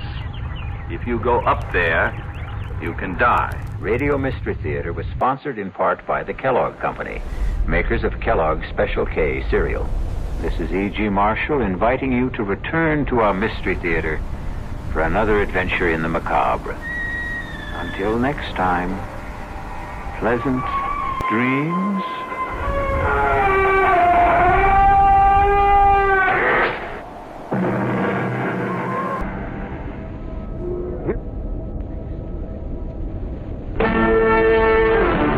This is Frank Lieber. Exclusive interviews with the biggest names in baseball and football. Joe Namath, Johnny Bench, Leroy Kelly, Reggie Jackson. They were all at the recently concluded American Airlines Golf Classic in Puerto Rico, and so were we. Here are informal chats with the superstars each morning at 8:15 and each evening at 9:50. Another service of KRLD Sports. The latest American Research Bureau survey reports KRLD Dallas continues to have more audience than any other Dallas radio station. CBS News. The FBI in Berkeley, California says a search is on for a young couple wanted as possible suspects in the terrorist kidnapping of newspaper heiress Patricia Hearst. This is John Meyer reporting on the CBS radio network. That announcement in California marks the first major break in the case since the terrorist Symbionese Liberation Army claimed last week that it had kidnapped Miss Hearst and is holding her as a political prisoner. Reporters were given a description of the wanted couple by Thomas Druken, Assistant Special Agent in charge of the San Francisco FBI office. We determined during the course of our investigation that a dark, late model Volkswagen was in the immediate area of the kidnapping, occupied by a white male and white female. Now, we're merely attempting to locate these individuals as potential witnesses. Druken noted that the FBI already has released drawings of 3 suspects, 2 young black men and a white woman, who invaded Miss Hearst's apartment, attacked her fiancé, and then, firing shots at witnesses, dragged her screaming to a waiting car and drove off. More news in a moment. Oh, hello, Mr. Carlson. And how are you today? Oh, fine, just fine. How about yourself, Gladys? Oh, I'm pretty good, thank you. Yeah. Now, let's see what we've got here. Toothpaste, razor blades, prunes.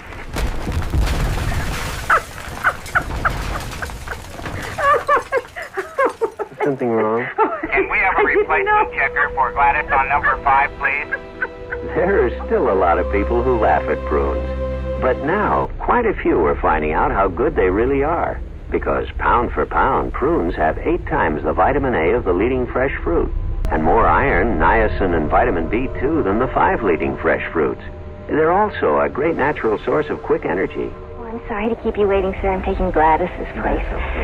Let me see. Bread, milk, prunes. Oh, boy. California prunes. The funny fruit that does so much for you.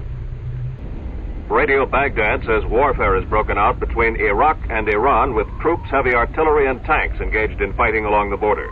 Heavy casualties are reported on both sides. Iran lists at least 70 casualties. The Iraqis at least 23 killed or wounded. It's the first such fighting since the two countries reinstated diplomatic relations last October after a 5-year break. Radio Baghdad also claims today's clashes were actually the third in 3 weeks, that there was also fighting on January 24th and again last Monday. In Tel Aviv, the Israeli military command confirms 4 Israeli soldiers wounded today in renewed fighting between Syrian and Israeli forces in the Golan Heights. That artillery duel ended a 4-day lull along the ceasefire line. Radio Damascus says the fighting lasted more than an hour, but has made no mention of Syrian casualties. Meanwhile, in Jerusalem, the Israeli government says Russia will try to persuade Syria to turn over lists of Israeli prisoners of war being held in Damascus. Those lists, plus Syrian permission to let the International Red Cross visit the POWs, are the top Israeli conditions for beginning disengagement talks with Syria.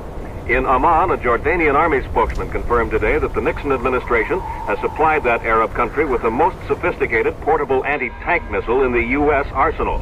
The spokesman identifies the missile as the TOW. Here in Washington, the Pentagon declines comment. In Saigon, the South Vietnamese military command says communist forces have suffered their heaviest battle losses in a single action this year. The spokesman says 81 communist troops were killed in a two-day battle with government forces in the Central Highlands province of Pleiku. Government losses are placed at 17 killed, 15 wounded. In Cambodia today, communist troops attacked 3 government positions only 8 miles south of the capital, Phnom Penh, and a government spokesman says an army relief column led by 24 armored personnel carriers had to retreat when it came under heavy communist fire. Now, this message. A time will come when you need help and understanding, a warm smile, a friendly voice from people who care. It's the plastic world, and that's the truth. Tough and unfeeling, but when you find friendly folks, it's easier to bear. Is there anyone who doesn't respond to a kind word or a friendly face? The answer's obvious. At CIT Financial Services, courtesy and understanding are watchwords. Sure, we make money happen, but we do it quietly, quickly, without embarrassment. So whenever you need a loan, and some kind words to go with it, drop into your nearest CIT office. We'd really like to make money happen for you. CIT makes money happen. We really do. The Nixon administration's energy czar, William Simon, has announced that the major oil companies can now begin refining more gasoline if they have produced enough home heating oil to last out the winter. Simon's long-awaited announcement on shifting refinery output comes as motorists in 4 states, plus the District of Columbia, prepare to switch to the so-called Oregon plan for gasoline rationing. The leaders of 13 major oil-consuming countries have been arriving here in Washington on the eve of tomorrow's opening session of a 2-day conference on energy at the foreign ministers level. U.S. Secretary of State Henry Kissinger expected to try to persuade his 12 colleagues that they must act in concert with the United States to weather the world oil crisis. This is John Meyer, CBS News. Hello? Hello, Mrs. William Hawk of Anchorage, Alaska. Yes? Hi, Mrs. Hawk. My name is Ted Brown from New York City. And I'm calling ladies in Anchorage, asking if you'd like to have some fun and sing the Campbell Soup jingle. If you do, I'll send you a case of Campbell's chicken with rice soup. Is this really from New York? That's right. Do you know it? Yes, I do. Well, go ahead. Good. Good. Campbell's noodle soup is good. Well, now you changed the lyric a little bit, but you're going to get the soup anyway. Thank you. You're up there in Anchorage, Alaska, so you know what the cold winters are all about, huh? Right, I sure do. And when that weather leaves you cold, you get good hot Campbell's soup, and that leaves you warm. Yes, sir. It's exciting for me to talk to you, too, by the way. I've never called Anchorage, Alaska. Well, call again. This is really unusual. Thank you very much. Mrs. Hawk, thank you. Mm-hmm. Bye-bye. The preceding recorded message was selected from random phone calls. The CBS Radio Mystery Theater presents... Come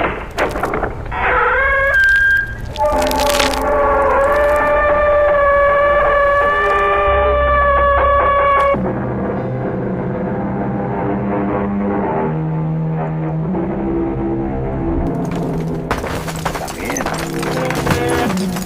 Welcome. I'm E.G. Marshall. Welcome to the sounds of suspense, to the fear you can hear, to the terrifying world of the imagination. I'm your guide for a journey up a mysterious mountain. Dead Man's Mountain is what it's called. Going is really no problem.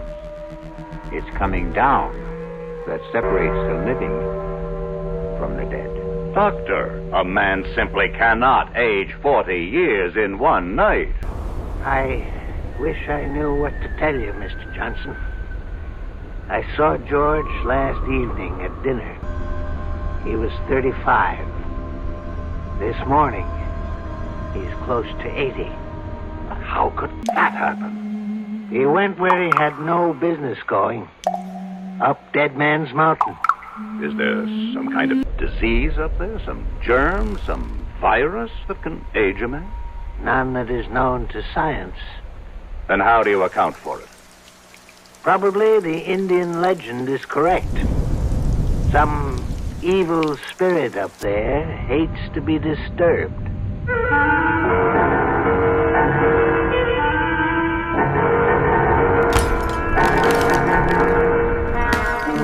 Our mystery drama, Dead Man's Mountain, was written especially for the Mystery Theater by Sam Dan and stars Alan Hewitt.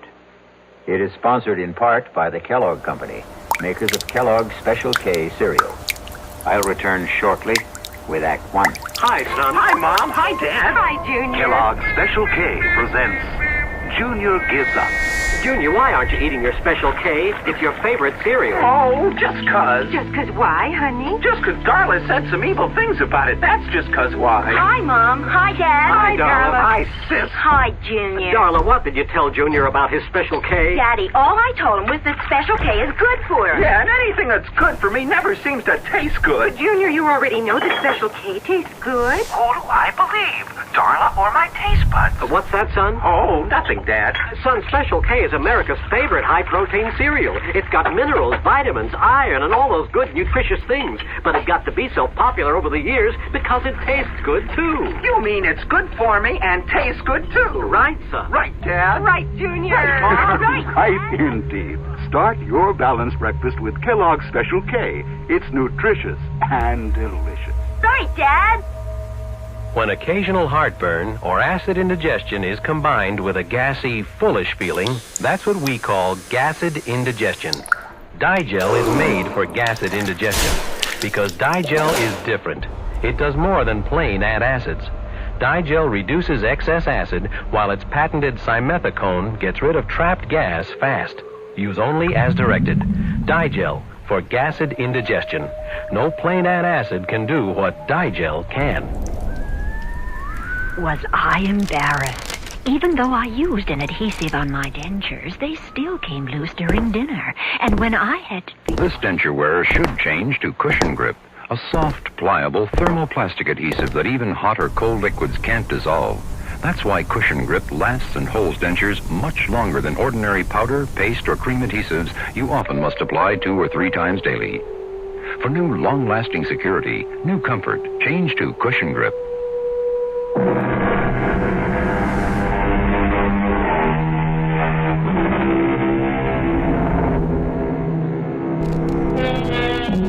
R.J. Johnson sits at his desk. Yes, the R.J. Johnson. The mysterious, the remote R.J. Johnson. I better explain that. His ways are mysterious, except when his plans include you. He is remote, except when he wants something from you.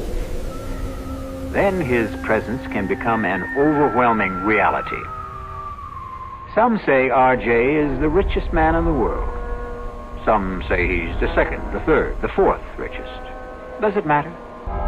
All we need to know is that on this particular morning, R.J. Johnson sits at his desk, as usual, and is formulating plans to buy or sell what? An industry? A government? Somebody's soul? Parker, I want us to maintain our short position on Consolidated Industries. It's bleeding down steadily, and we should help depress it a bit, too. No, I'm not afraid of anything like that. They won't get a government contract. We can see to it. Pick up National Computer and Starlight Oil. I want our full concentration on those 3. We'll call you back later. Yes, Mrs. Dollard. Come in. Mr. Johnson, George Morrissey is here. And about time. I want hourly reports on Consolidated, National, and Starlight to see to it that Parker can always reach me. Now, have Morrissey come in. But, sir, about Morrissey. Is there a problem? Well, I... You were saying? Perhaps I should have said... Mrs. Dollard, are you all right? Perhaps I should have said... There's a man outside who claims to be George Morrissey. Mrs. Dollard, you know George Morrissey. I thought I did. If there's any doubt, check security. I did. Then that settles it. He could never hope to get past the lobby elevators if he weren't George Morrissey. Mr. Johnson, maybe what I'm trying to say is there's a man out there. And I don't want him to be George Morrissey. Have him come in here. Yes, sir. Mr. Johnson will see you now. Do you see what I mean, Mr. Johnson? Mrs. Dollard, is this your idea of a practical joke? Who is this? Please, RJ, don't yell at her. I can't stand noise. George. Yes, George. You can't be George. Look at me, RJ. Look at me. Can't believe it. You don't want to believe it. What happened to you? Please let me sit down. He walked out of this office 3 weeks ago. Yes, 3 weeks ago. He was a man of 35, and now... Now I know. I look in the mirror. I could be 75. His hair is all white, wrinkled, stooped. And that's not the worst of it. I feel 75. I couldn't even walk without this cane. George, the first thing you have to do is tell me exactly what happened. I was at Manitou Mountain, getting the development deal set, and RJ, listen, we'll have to forget it. Give it up. What are you saying? I'm saying forget it. Look at what happened to me. They said, all the locals, they said, the mountain was haunted. Terrible things would happen to anyone who went up there. Talk sense. Can't you believe your eyes, RJ? Look at what happened to me. George, start at the beginning. I couldn't get anyone to drive up the mountain road. So I hired a car. I drove it myself. I drove it up the mountain and... Yes, and? That's all I remember, RJ. I must have passed out up there. But something did happen. It's like a nightmare. I can't bring it into focus. Just flashes of it. Terrible things. Be specific. What kind of terrible things? Shapes. Forms. Voices. Saying I was going to die. That my life was falling away. That it was disappearing. What kind of shapes? What sort of forms? I don't know. What size were they? What color? I don't know. You say voices. What kind? High, low? RJ, I were they don't men's know. voices? Women's? I can't remember. I can't now pull remember. yourself together. Pull myself together. Look at me. I'm an old man. I've been robbed of half my life. Now think. How long did you stay on the mountain? I don't know. Somehow I managed to get the car turned around. I drove back to town. I found a doctor. What's his name? I don't know. What did he say? I can't remember. RJ, I came here to warn you. The mountain, it's haunted. It's cursed. Give up the project. Mrs. Dollard, call Dr. Waterson. No. Doctor can't help me anymore. But I can help you, RJ. Give it up. Give up the project.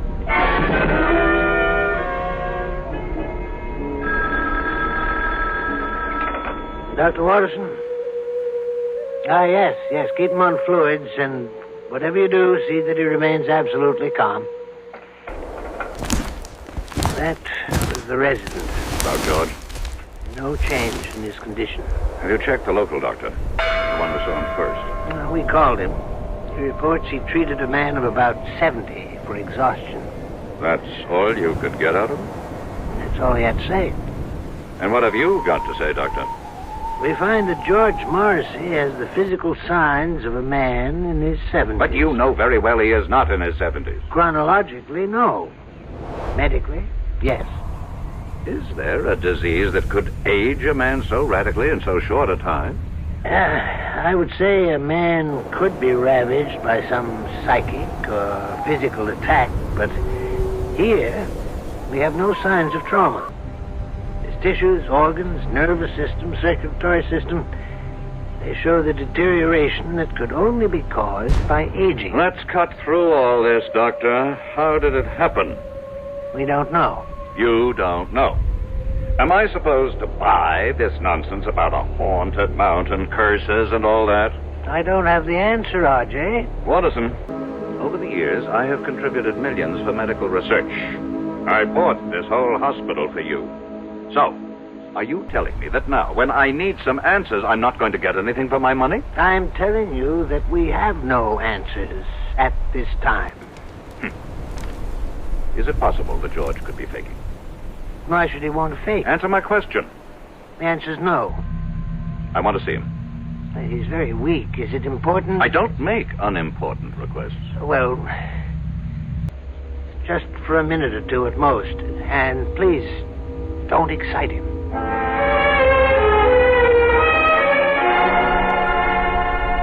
I won the club championship, and I was named third team All-America. George. Girls, you should see how the girls would fall all over me. George, pay attention. Huh? Oh, it's you, R.J. Listen. No, George. Don't try to sit up, but I've got to talk to R.J. Listen, R.J. Are you listening? I'm listening. Here's what happens to you up there on the mountain. I remember, you see. Now, I remember. R.J., don't excite him. I accept full responsibility. Up there on that mountain, I was told you will lose that which you value most. Told? You say told? How? By whom? I don't know. How can we get anywhere if you keep saying you don't know? Think. R.J., I order you from this room. He's going to die soon anyhow. We have to get that information. R.J., I will call security and have the guards throw you out of here. No, Doctor. No, leave us alone. This is between R.J. and me. What were you told, George? I wasn't really told. It was more like a kind of feeling, an idea that seemed to seep into me. And I realized the most important thing, what mattered most to me, was my body. Talk sense. I'm talking sense, R.J. And I began to lose my body. What do you mean, lose your body? The way you really lose it. To old age. Only, oh God, only I was losing it then and there. And all at once. Is that what you think happened, Morrissey? But look, I got away from there, you see. I got away just before I would have died. But why? I should have stayed. Look at me. What good am I now? Be calm and practical, George. We have the greatest doctors in the world here. We'll beat this thing. You can still beat it, R.J. You can still beat it. Just don't go near that mountain. Just give up the project.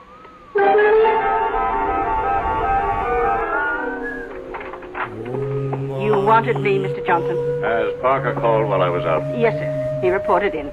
Consolidated stock is still falling. That's good. National Computer is rising. And Starlight Oil is doing well with the new government. Tell him to increase our holdings. Try 10%. Now, cancel the rest of today and all of tomorrow. Yes, sir. Call Chuck Daly. I want him here in 3/4 of an hour. Sir. What is it? Well, Chuck's about to leave for Florida. His daughter's getting married this afternoon. Tell him he's to fly me up to the Manitou Mountain area. But, Mr. Johnson... Now, what is it, Mrs. Dollard? You can't go up to Manitou Mountain. Why not? You saw what happened. What did? You saw George Morrissey. About George Morrissey. Either he caught a disease... But medical science doesn't know of such a disease. Medical science is constantly being surprised. Obviously, someone does not want me to develop the Manitou Mountain Resort Complex. And perhaps they managed to buy George Morrissey. I would bet my life on George Morrissey. You must never bet your life on anybody, Mrs. Dollard. The nearest town to Manitou Mountain is Lafayette Center. Reserve a room for me there at the motel. But he is George Morrissey. Fingerprints, dental records. Reserve it under the name R.J. Smith. Mr. Johnson, are you going up there alone? You know perfectly well, Mrs. Dollar, that the way to get something done is to do it yourself. But isn't it dangerous for you to go? Mrs. Dollard, I have complete freedom of action because, as you know very well, practically nobody on the outside has the faintest idea of what I look like.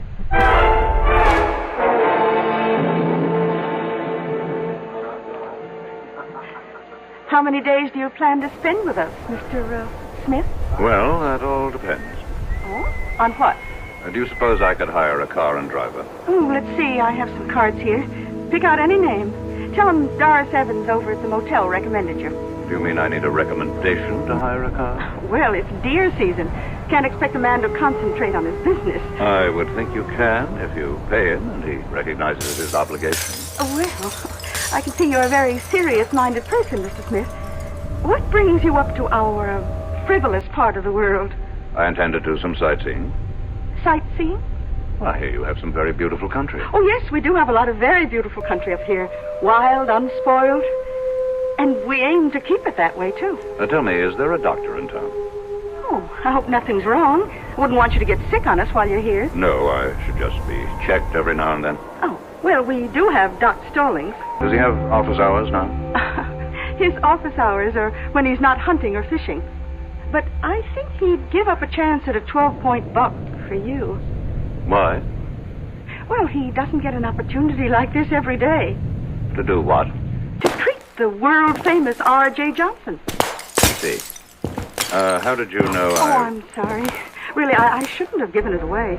After all, if you want to call yourself Mr. Smith, we should indulge that little conceit. But how did you know? Mr. Johnson, the whole town knows you're up here. Why, we've all been waiting for you.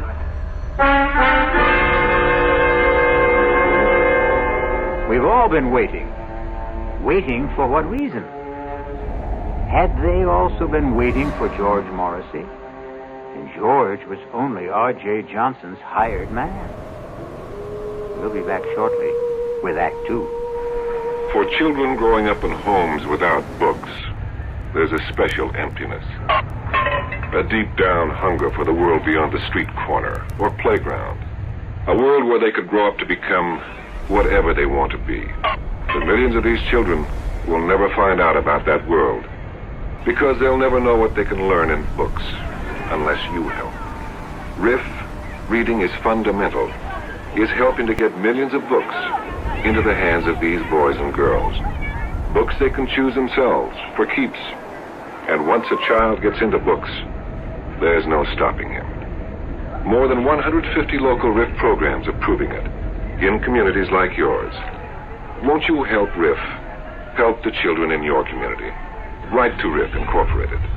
That's RIF, care of Smithsonian Institution, Washington, D.C., 20560. Give your hand to a friend, give your heart to your love, but give your cold. The contact, the sooner the better. Hey, I'm back. How's that cold? Rotten. Get the contact? I got everything. Contact, cold tablets, and this liquid. Oh, no. Honey, it's all cold medicine. Well, sure, but it only takes one contact for up to 12 hours continuous relief from sneezing, drips, congestion. For that, I'd need 6 of your cold tablets. 2 every 4 hours. Or 3 ounces of nighttime liquid. 1 every 4 hours. Or just 1 contact. The tiny time pills do it. Well, it's all cold medicine. Those others contain antipyretic analgesics. The liquid, antitussive, and alcohol. They're not in contact. 6 or 3 or 1. I'd choose the 1 contact. Me too. And I'm the one with the cold.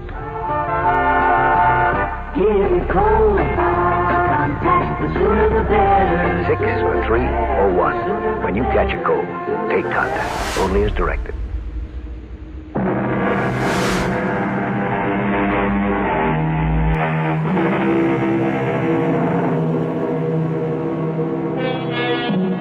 One of the world's wealthiest men sits in the tiny lobby of a small motel in an out-of-the-way village somewhere in the Adirondacks. And suddenly he feels that all of his money and power somehow seem to be very far away at this anxious moment. You say the whole town's been waiting for me, Mrs. Evans? Yes, we've been waiting. Why? Well, you own us now. I own you. In a manner of speaking. You own all the land that surrounds this village. I would think of myself as more of a neighbor. We don't think your plans for the area will make you a good neighbor. You had your chance to protest against the project at the hearing. And we did. And after the legislature weighed all the pros and cons, they acted in the interests of the entire state, not your narrow provincial prejudices. You really believe that, don't you? I certainly do. Well, we know why certain votes went a certain way. Do you? Suppose you tell me. We know there was bribery and pressure. Really? None of this was found by the special prosecutor's office. Well, I must admit, though, I admire your courage. My courage? To come up here, all alone, without your thugs. Oh, just a minute, Mrs. Evans. Oh, they have clean fingernails, excellent manners, college degrees. But they help you to steal and cover your tracks. In that sense, they're no better than common thugs. You really believe that, don't you? Now, let me set you straight. I have never done anything illegal. Oh, you can't be serious. No court has ever found me guilty of any crime. Congratulations. But here's what I am guilty of. Success. And this has earned me the envy and the hatred of millions of people. But that's human nature. I understand that.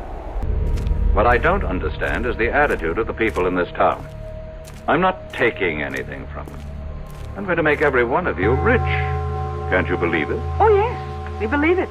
Do you have any idea how property values in this town will skyrocket when the development is here? Yes, indeed. Then why is everybody so unhappy?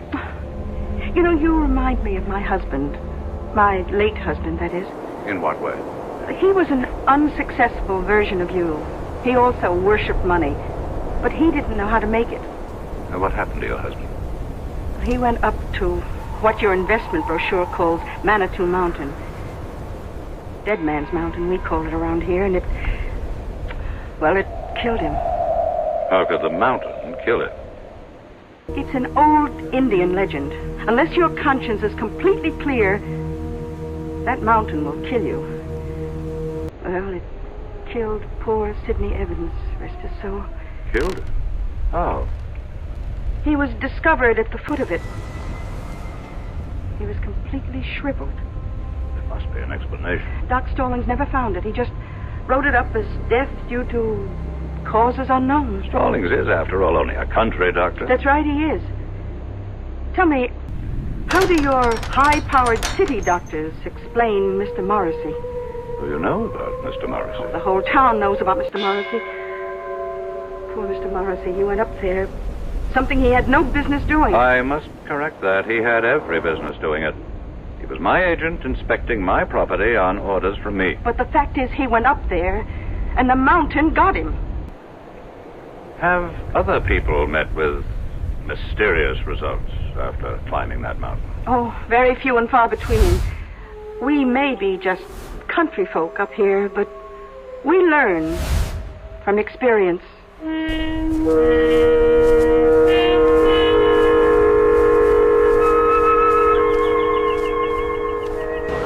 Are you Dr. Stallings? Well, who's here? They said you'd be out fishing. Well, that's never a bad guess, but it takes two, and the trout won't play. I'd like to talk to you. Sure. I'm willing to pay you for a consultation. Oh, I intend to charge you. Well? Well, what? Well, aren't you going to come up here out of the water? Well, you see, I got my eye out for a certain brown trout. So you just tell me your symptoms, and I'll decide whether I have to examine you. An employee of mine. You treated him recently. George Morrissey. Oh, him. What happened to George Morrissey? Well, I met him at the motel. It was a Thursday night. I go there for dinner whenever Doris Evans serves pot roast. Hey, you're lucky. She's having it tonight. About Mr. Morrissey. Oh, he was a serious kind of fella.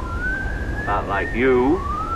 Same no-nonsense, let's get right down to it attitude. I'm only interested in what happened to Morrissey. Happened? Well, he wanted to hire somebody to drive him up to Dead Man's Mountain. And nobody would do it.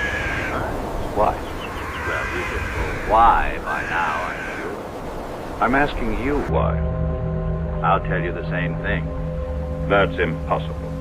Why is it impossible? Oh, I see what you're thinking.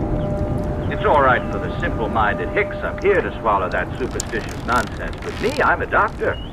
A product of a highly sophisticated, specialized education. That's exactly what I'm thinking. Well, think again, because I believe it too. There has to be a reasonable, logical, rational explanation for what happened to George Morrissey. Oh, there is. He offended the spirit of the mountain. Oh, you consider that reasonable, logical, rational? Would you feel better if I said there's something up in that mountain, a virus, a bacillus, a fungus, which somehow causes immediate aging? It would be a more rational explanation. You mean more acceptable? I want to know what you believe, and I'll pay you for it. I believe the evidence. If you go up there, you can die. But why? Because a great spirit lives up there, and he values his privacy. That's impossible. I saw George Morrissey's dinner one night. A vigorous, athletic-looking man in his 30s.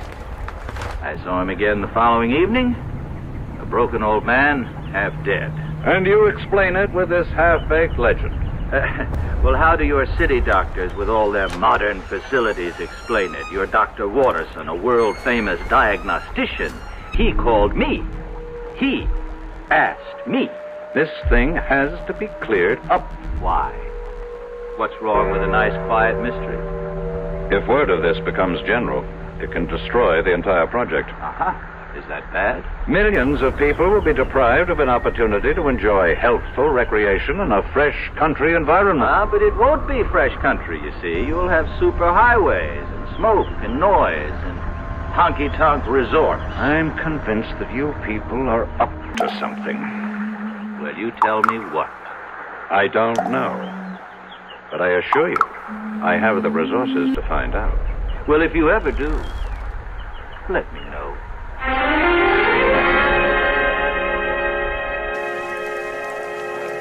Well, did you find Doc Stallings? My secretary should have called me on the hour. Oh, she did.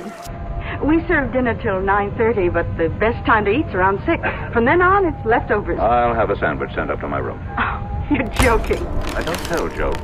You mean all you want for dinner is a sandwich? Mrs. Evans, food is merely fuel. The body is just a machine, and so my tastes are very simple. Whom do rich men think they impress when they say they have simple tastes? Do you have a wife? I never married. Oh? Well, so far we've eliminated wine and women. I can see by looking at you that there isn't too much song. Well, what do you do with all your money? I make it grow.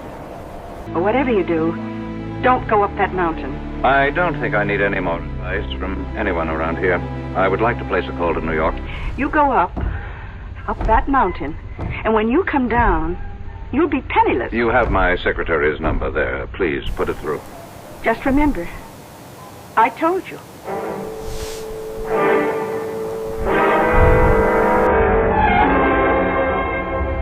It's exactly 5 minutes past 4, Mrs. Dollard. I know that, sir. Why haven't you heard from Parker? I'm expecting a call any moment. Any moment was not his orders. I specifically directed him to report on the hour. Yes, sir. Why is there a delay? I don't know. Well, find out. Mr. Johnson, I'm only human. What did you say, Mrs. Dollard? Mrs. Dollard? Operator? Operator!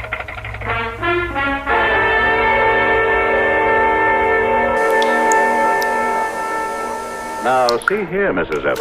Oh, Mr. Johnson, I was just trying to reach your room. I've been cut off in the middle of a crucial telephone call. Carlotta, the phone company operator, she just told me that we can't get through to New York for a bit. What are you saying? Well, you've seen those signs along the roads. Look out for falling rocks. Well, we just had a pretty good slide on Route 640. But I must talk to New York. A lot of wires are down, but Ev Bailey and his boys will have it fixed before long. Oh, hi, Doc. Hello, Doris. And why does the celebrated R.J. Johnson look so agitated? Well, he can't make a phone call. Oh, my. You know, Mr. Johnson, as a physician, I have a prescription that could keep you healthy and happy for years. Doctor, I'm in no mood for your folksy philosophy. I have to make a phone call. Don't you want to hear my prescription? How long will it take to repair the line? So, maybe an hour. An hour? Maybe less. I would prescribe the following. Chuck it all, Mr. Johnson. Give it up. Settle down here and marry Doris. Oh, I'm not sure I'd want to marry him, Doc. I'm not out to marry anybody. Oh, why not? What's going on in this town? Are you people crazy? Where's the police station? The police station? Well, we do have a sheriff. Send for him. What do you want the sheriff for? There has to be some kind of plot. Where can I find the sheriff? Oh, you don't have to find him. He's coming in the door right now. Hi, Elwood. Evening, folks. A gentleman here wants to see you, Elwood. Yes, sir. Sheriff, I need your help. That's what we're here for, sir. My name is R.J. Johnson. Pleased to meet you. Sheriff, these people are trying to... Yes, sir? These people are out to do me harm. Which people? Among others, these two. But Doc Stallings here is the greatest guy you'd ever hope to meet. Matter of fact, he takes care of me. And I personally vouch for Doris. She's my sister.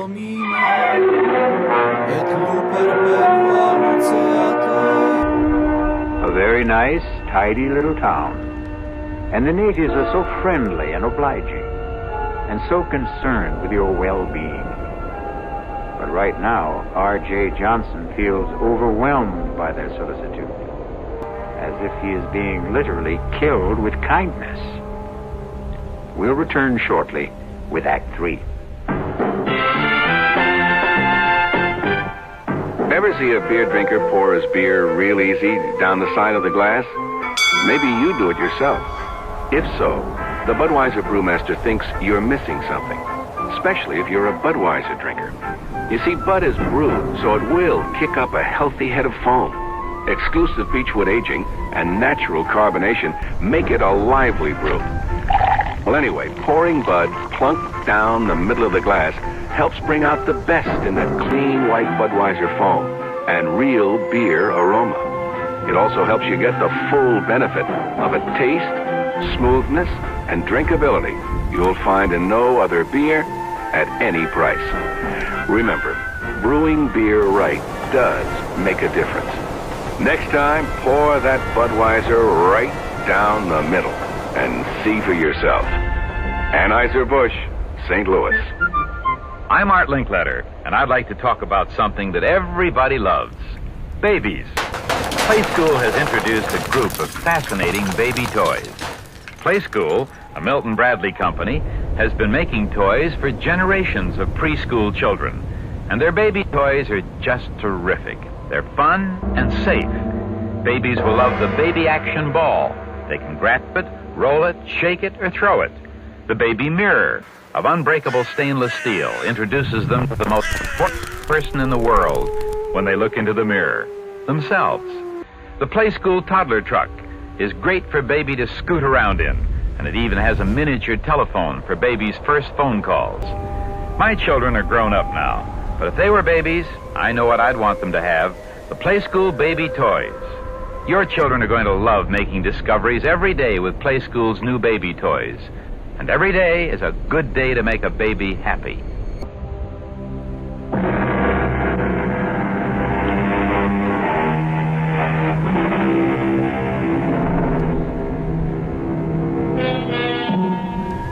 Are the people of Lafayette Center the kindly, generous-hearted folks they seem to be? Or is this a place of evil, where death waits for strangers, especially a wealthy stranger like R.J. Johnson? How are these good people out to harm you, Mr. Johnson? I don't know, Sheriff, but something is going on. And I demand protection until I can get some of my own people up here. You got to appreciate my position, Mr. Johnson. There's nothing I can do unless you make a choice. Well, we're only trying to help him, Elwood. You see, I look at this man's face and I hear the tension in his voice and I see his color, you know? So I say to him, change your way of life. Settle down up here. Is that harming him? Well, it doesn't seem like it. I recommend a more regular routine. And we both keep warning him, stay away from Dead Man's Mountain. Mr. Johnson? Talking about, for reasons best known to yourselves, you people are determined to keep strangers at a distance. Oh, we'd only be too happy if more folks would move up here. And so you invented this nonsense about a cursed and haunted mountain. But why? You know why, Sheriff. Because to any man of intelligence and courage, it presents a challenge. But before a man goes up there, you prepare him. Well, gentlemen, you can stay and listen to all this. I've got to serve dinner. By all means, Mrs. Evans. We can continue this discussion at the table. Oh? I thought all you wanted was a sandwich. Oh, no. Tonight, I'm having all the trimming.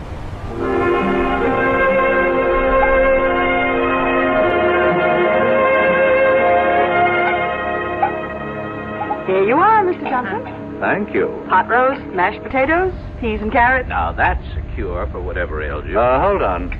Dr. Stallings, change plates with me, please. Why?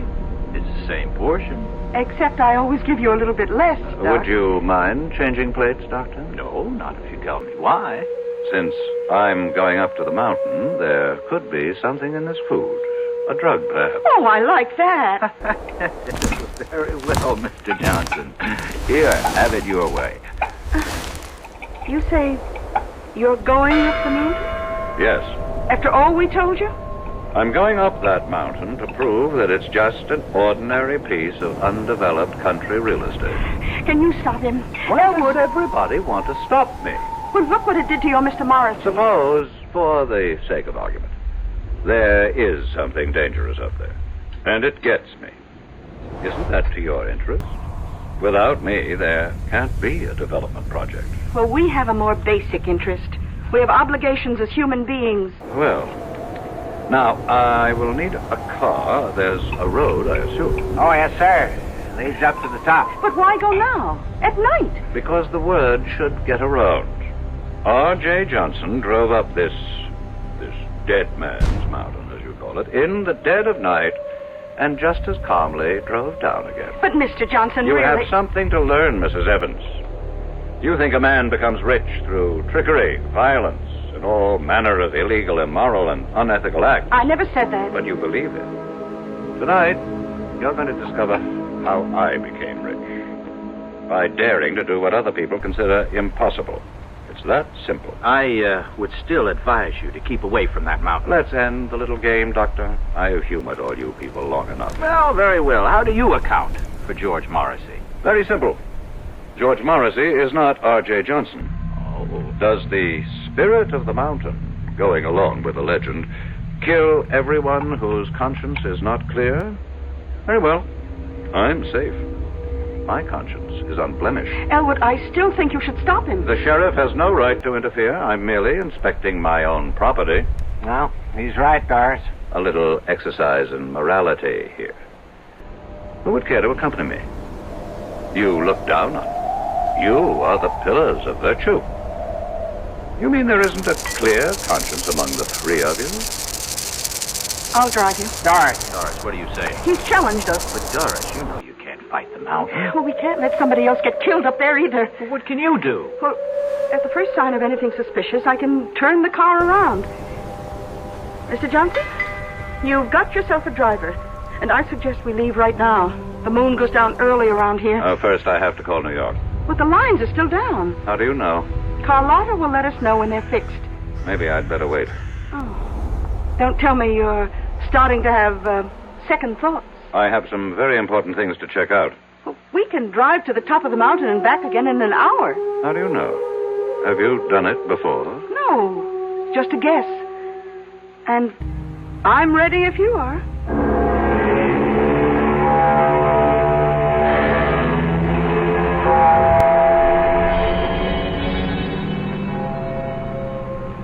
Well? What is it, Mrs. Evans? Well, we're here. We're at the foot of Dead Man's Mountain. And there, you see, on your right, is the dirt road that leads upward. How far? Oh, I don't know. Well, what are we waiting for?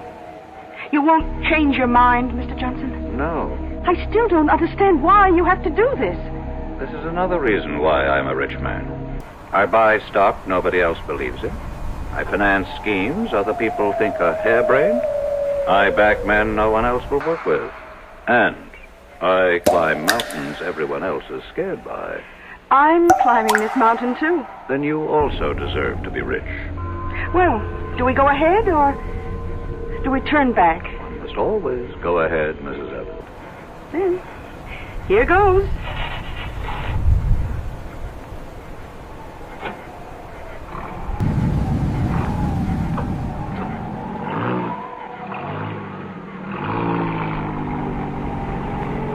How do you feel, Mrs. Evans? All right. I guess. You guess? How do you feel? I don't have to guess. I know. I feel great. It should be interesting. What? Let's assume all you people are right. This mountain is haunted by a great spirit who strikes down all who have guilt. Which one of us do you suppose he'll strike down? Well, I don't have a guilty conscience. I wonder about that. I heard the doctor say you had a weakness for men with problems. Your late husband, maybe he didn't have problems. Maybe you had the problems. Well, we all have problems. Stop for a moment. What's the matter? I think I heard somebody. I haven't heard a sound. Listen. RJ, I'll have the security guards throw you out of here. It's Watterson. It's Dr. Watterson. What's he doing up here? Who's Dr. Watterson? He's looking after George Morrissey. I'll throw you out of here. Did you hear him? There's no one around but you and me. Now that I think of it, that's a strange way for Watterson to talk to me. He would never have the guts to say that unless he knew something. Look, I think we'd better turn around. No. I think I'm learning something. Watterson, do you know that Watterson is Parker's son-in-law? Well, who's Parker? My administrative assistant. He executes all my orders.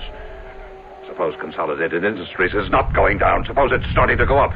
Suppose Parker is still holding... Oh, come on, Mr. Johnson. Just relax. Huh? Now, if it's too much for you up here, let's turn back. Tell me, Mrs. Evans, how did you know I'd be here? Well, we just assumed. No one told you. Who would tell us? A pilot. My pilot. I didn't even know you had one. He may have been put out because I made him fly me here on his daughter's wedding day. Oh? Well, that really wasn't nice. I pay him enough, but he didn't. No. I don't hear anything. Just listen. I'm only human, Mr. Johnson. I'm only human. Why would she answer me like that if she didn't know something? I don't hear a thing, Mr. Johnson. I'm only human. I'm only human. Let me tell you about her. She's quiet. She's almost mousy. But she's ambitious. I can tell. I've made her a rich woman. She's in on it. She's in on it, too. She and Parker and Morrissey, they worked it out. And you're in on it, too. Me? They wanted me out of the way. And so all of you got together. You worked up this phony scheme. Look, we're going to turn back. Answer the phone. What phone? Answer it. Hello. Hello. Mr. Johnson, I have the latest quote on Consolidated. It's going up. It can't go up. It's gone up 5 points so far. Get Parker. Close it out. Close it out. I can't find Parker. Get him. Get him. Mrs. Dollard. Mrs. Dollard. Who are you talking to? My secretary. She hung up on me. How could she hang up? There's no phone. Consolidated is going up. But there's no stock market at night. Mr. Johnson, it's going crazy. National computer is going down. Have Parker sell at once. I can't find Parker. Mrs. Dollard. Mrs. Dollard. She's gone again. Listen to me, Mr. Johnson. Please, listen. Do you know how much money I've lost so far? Oh, please, listen. You have nothing to be afraid of. It's just a legend. Who can be sure it's true? Oh, sure, we local people push it to scare away developers. I feel weak. As if I lost a lot of blood. Listen, you're R.J. Johnson. You're not to be taken in with this superstitious nonsense. Fight it off. I can't. I'm trying. But all my strength is going. My money... disappearing. Your money isn't your strength. It is. I have nothing else.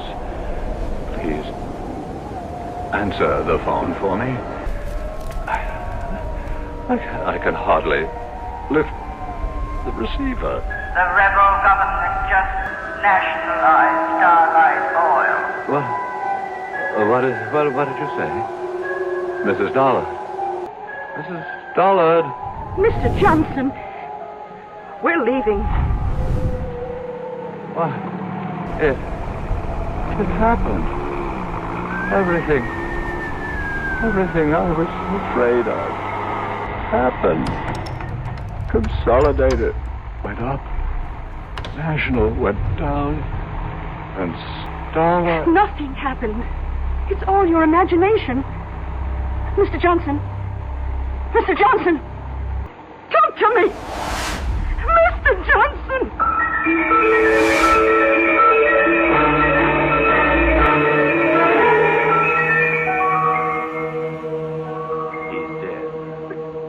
How? Why? Doris, I don't know. There isn't a mark or a sign on him. It's as if all the force and vital energy just left his body. Well, maybe it's all for the best. He was in trouble. Trouble? It was on the news. Some of his holdings went haywire for some reason. 3 big companies. He's out millions. He may have died just in time. The mountain. The mountain. What about the mountain? It's true. Every word we say about it. It's true. Oh, come on, sis. How can it be true? The mountain killed him. It took away his money. Doris, are you all right? I don't know. I don't know yet. I wonder. What did it do to me? Well, what did it do to Doris? Everybody loses what he values most up on Dead Man's Mountain, as the saying goes. Maybe Doris had fallen in love with R.J., and thus the mountain robbed her, too. I'll be back shortly. Who knows how to help you solve your shopping problems? Your Better Business Bureau knows. For heaven's sake, this store won't give me back my $25 for the ice skates. All they would give me is this credit slip, and they don't even have any more skates in my size. Oh, what am I going to do? Madam, not all stores make cash refunds on returns, you know. Who are you? I'm the man from the Better Business Bureau. You know, only some stores will make refunds because it's their policy to do so, not because they're required to do so. Next time, remember, find out about a store's policy on refunds and exchanges before you buy. I guess you're right. Well, you know, it's just another tip from your Better Business Bureau.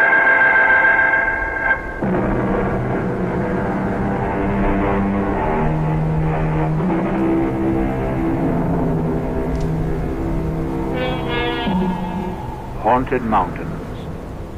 Did this one cause certain stocks to go up and down one day recently? It certainly seems no more far-fetched than some of the explanations people have for the market. The cast in our exercise in The Extraordinary included Alan Hewitt, Bryna Rayburn, William Redfield, and Robert Dryden. The entire production was under the direction of Hyman Brown. Now, a preview of our next tale. The only way to learn how to swim is to jump in the water, right? I simply can't make you understand, can I? Well, maybe I can make you understand. Forget it. You want to get that dinner ready? I'm hungry. Yes, I'm going now. Look, why don't you change first?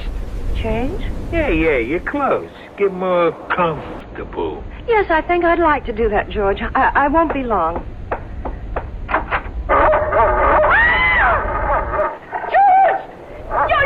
There's a dog on our bed! A horrible big dog! Take it easy. That's my surprise. That's it. Tell her. Get him out of here! Please, George, take him away! It's only a dog, for Pete's sake. He's not gonna hurt you. Get it out, George! Please! Radio Mystery Theater was sponsored in part by Anheuser-Busch Incorporated, brewers of Budweiser. This is E.G. Marshall inviting you to return to our Mystery Theater for another adventure in the macabre. Until next time, pleasant dreams.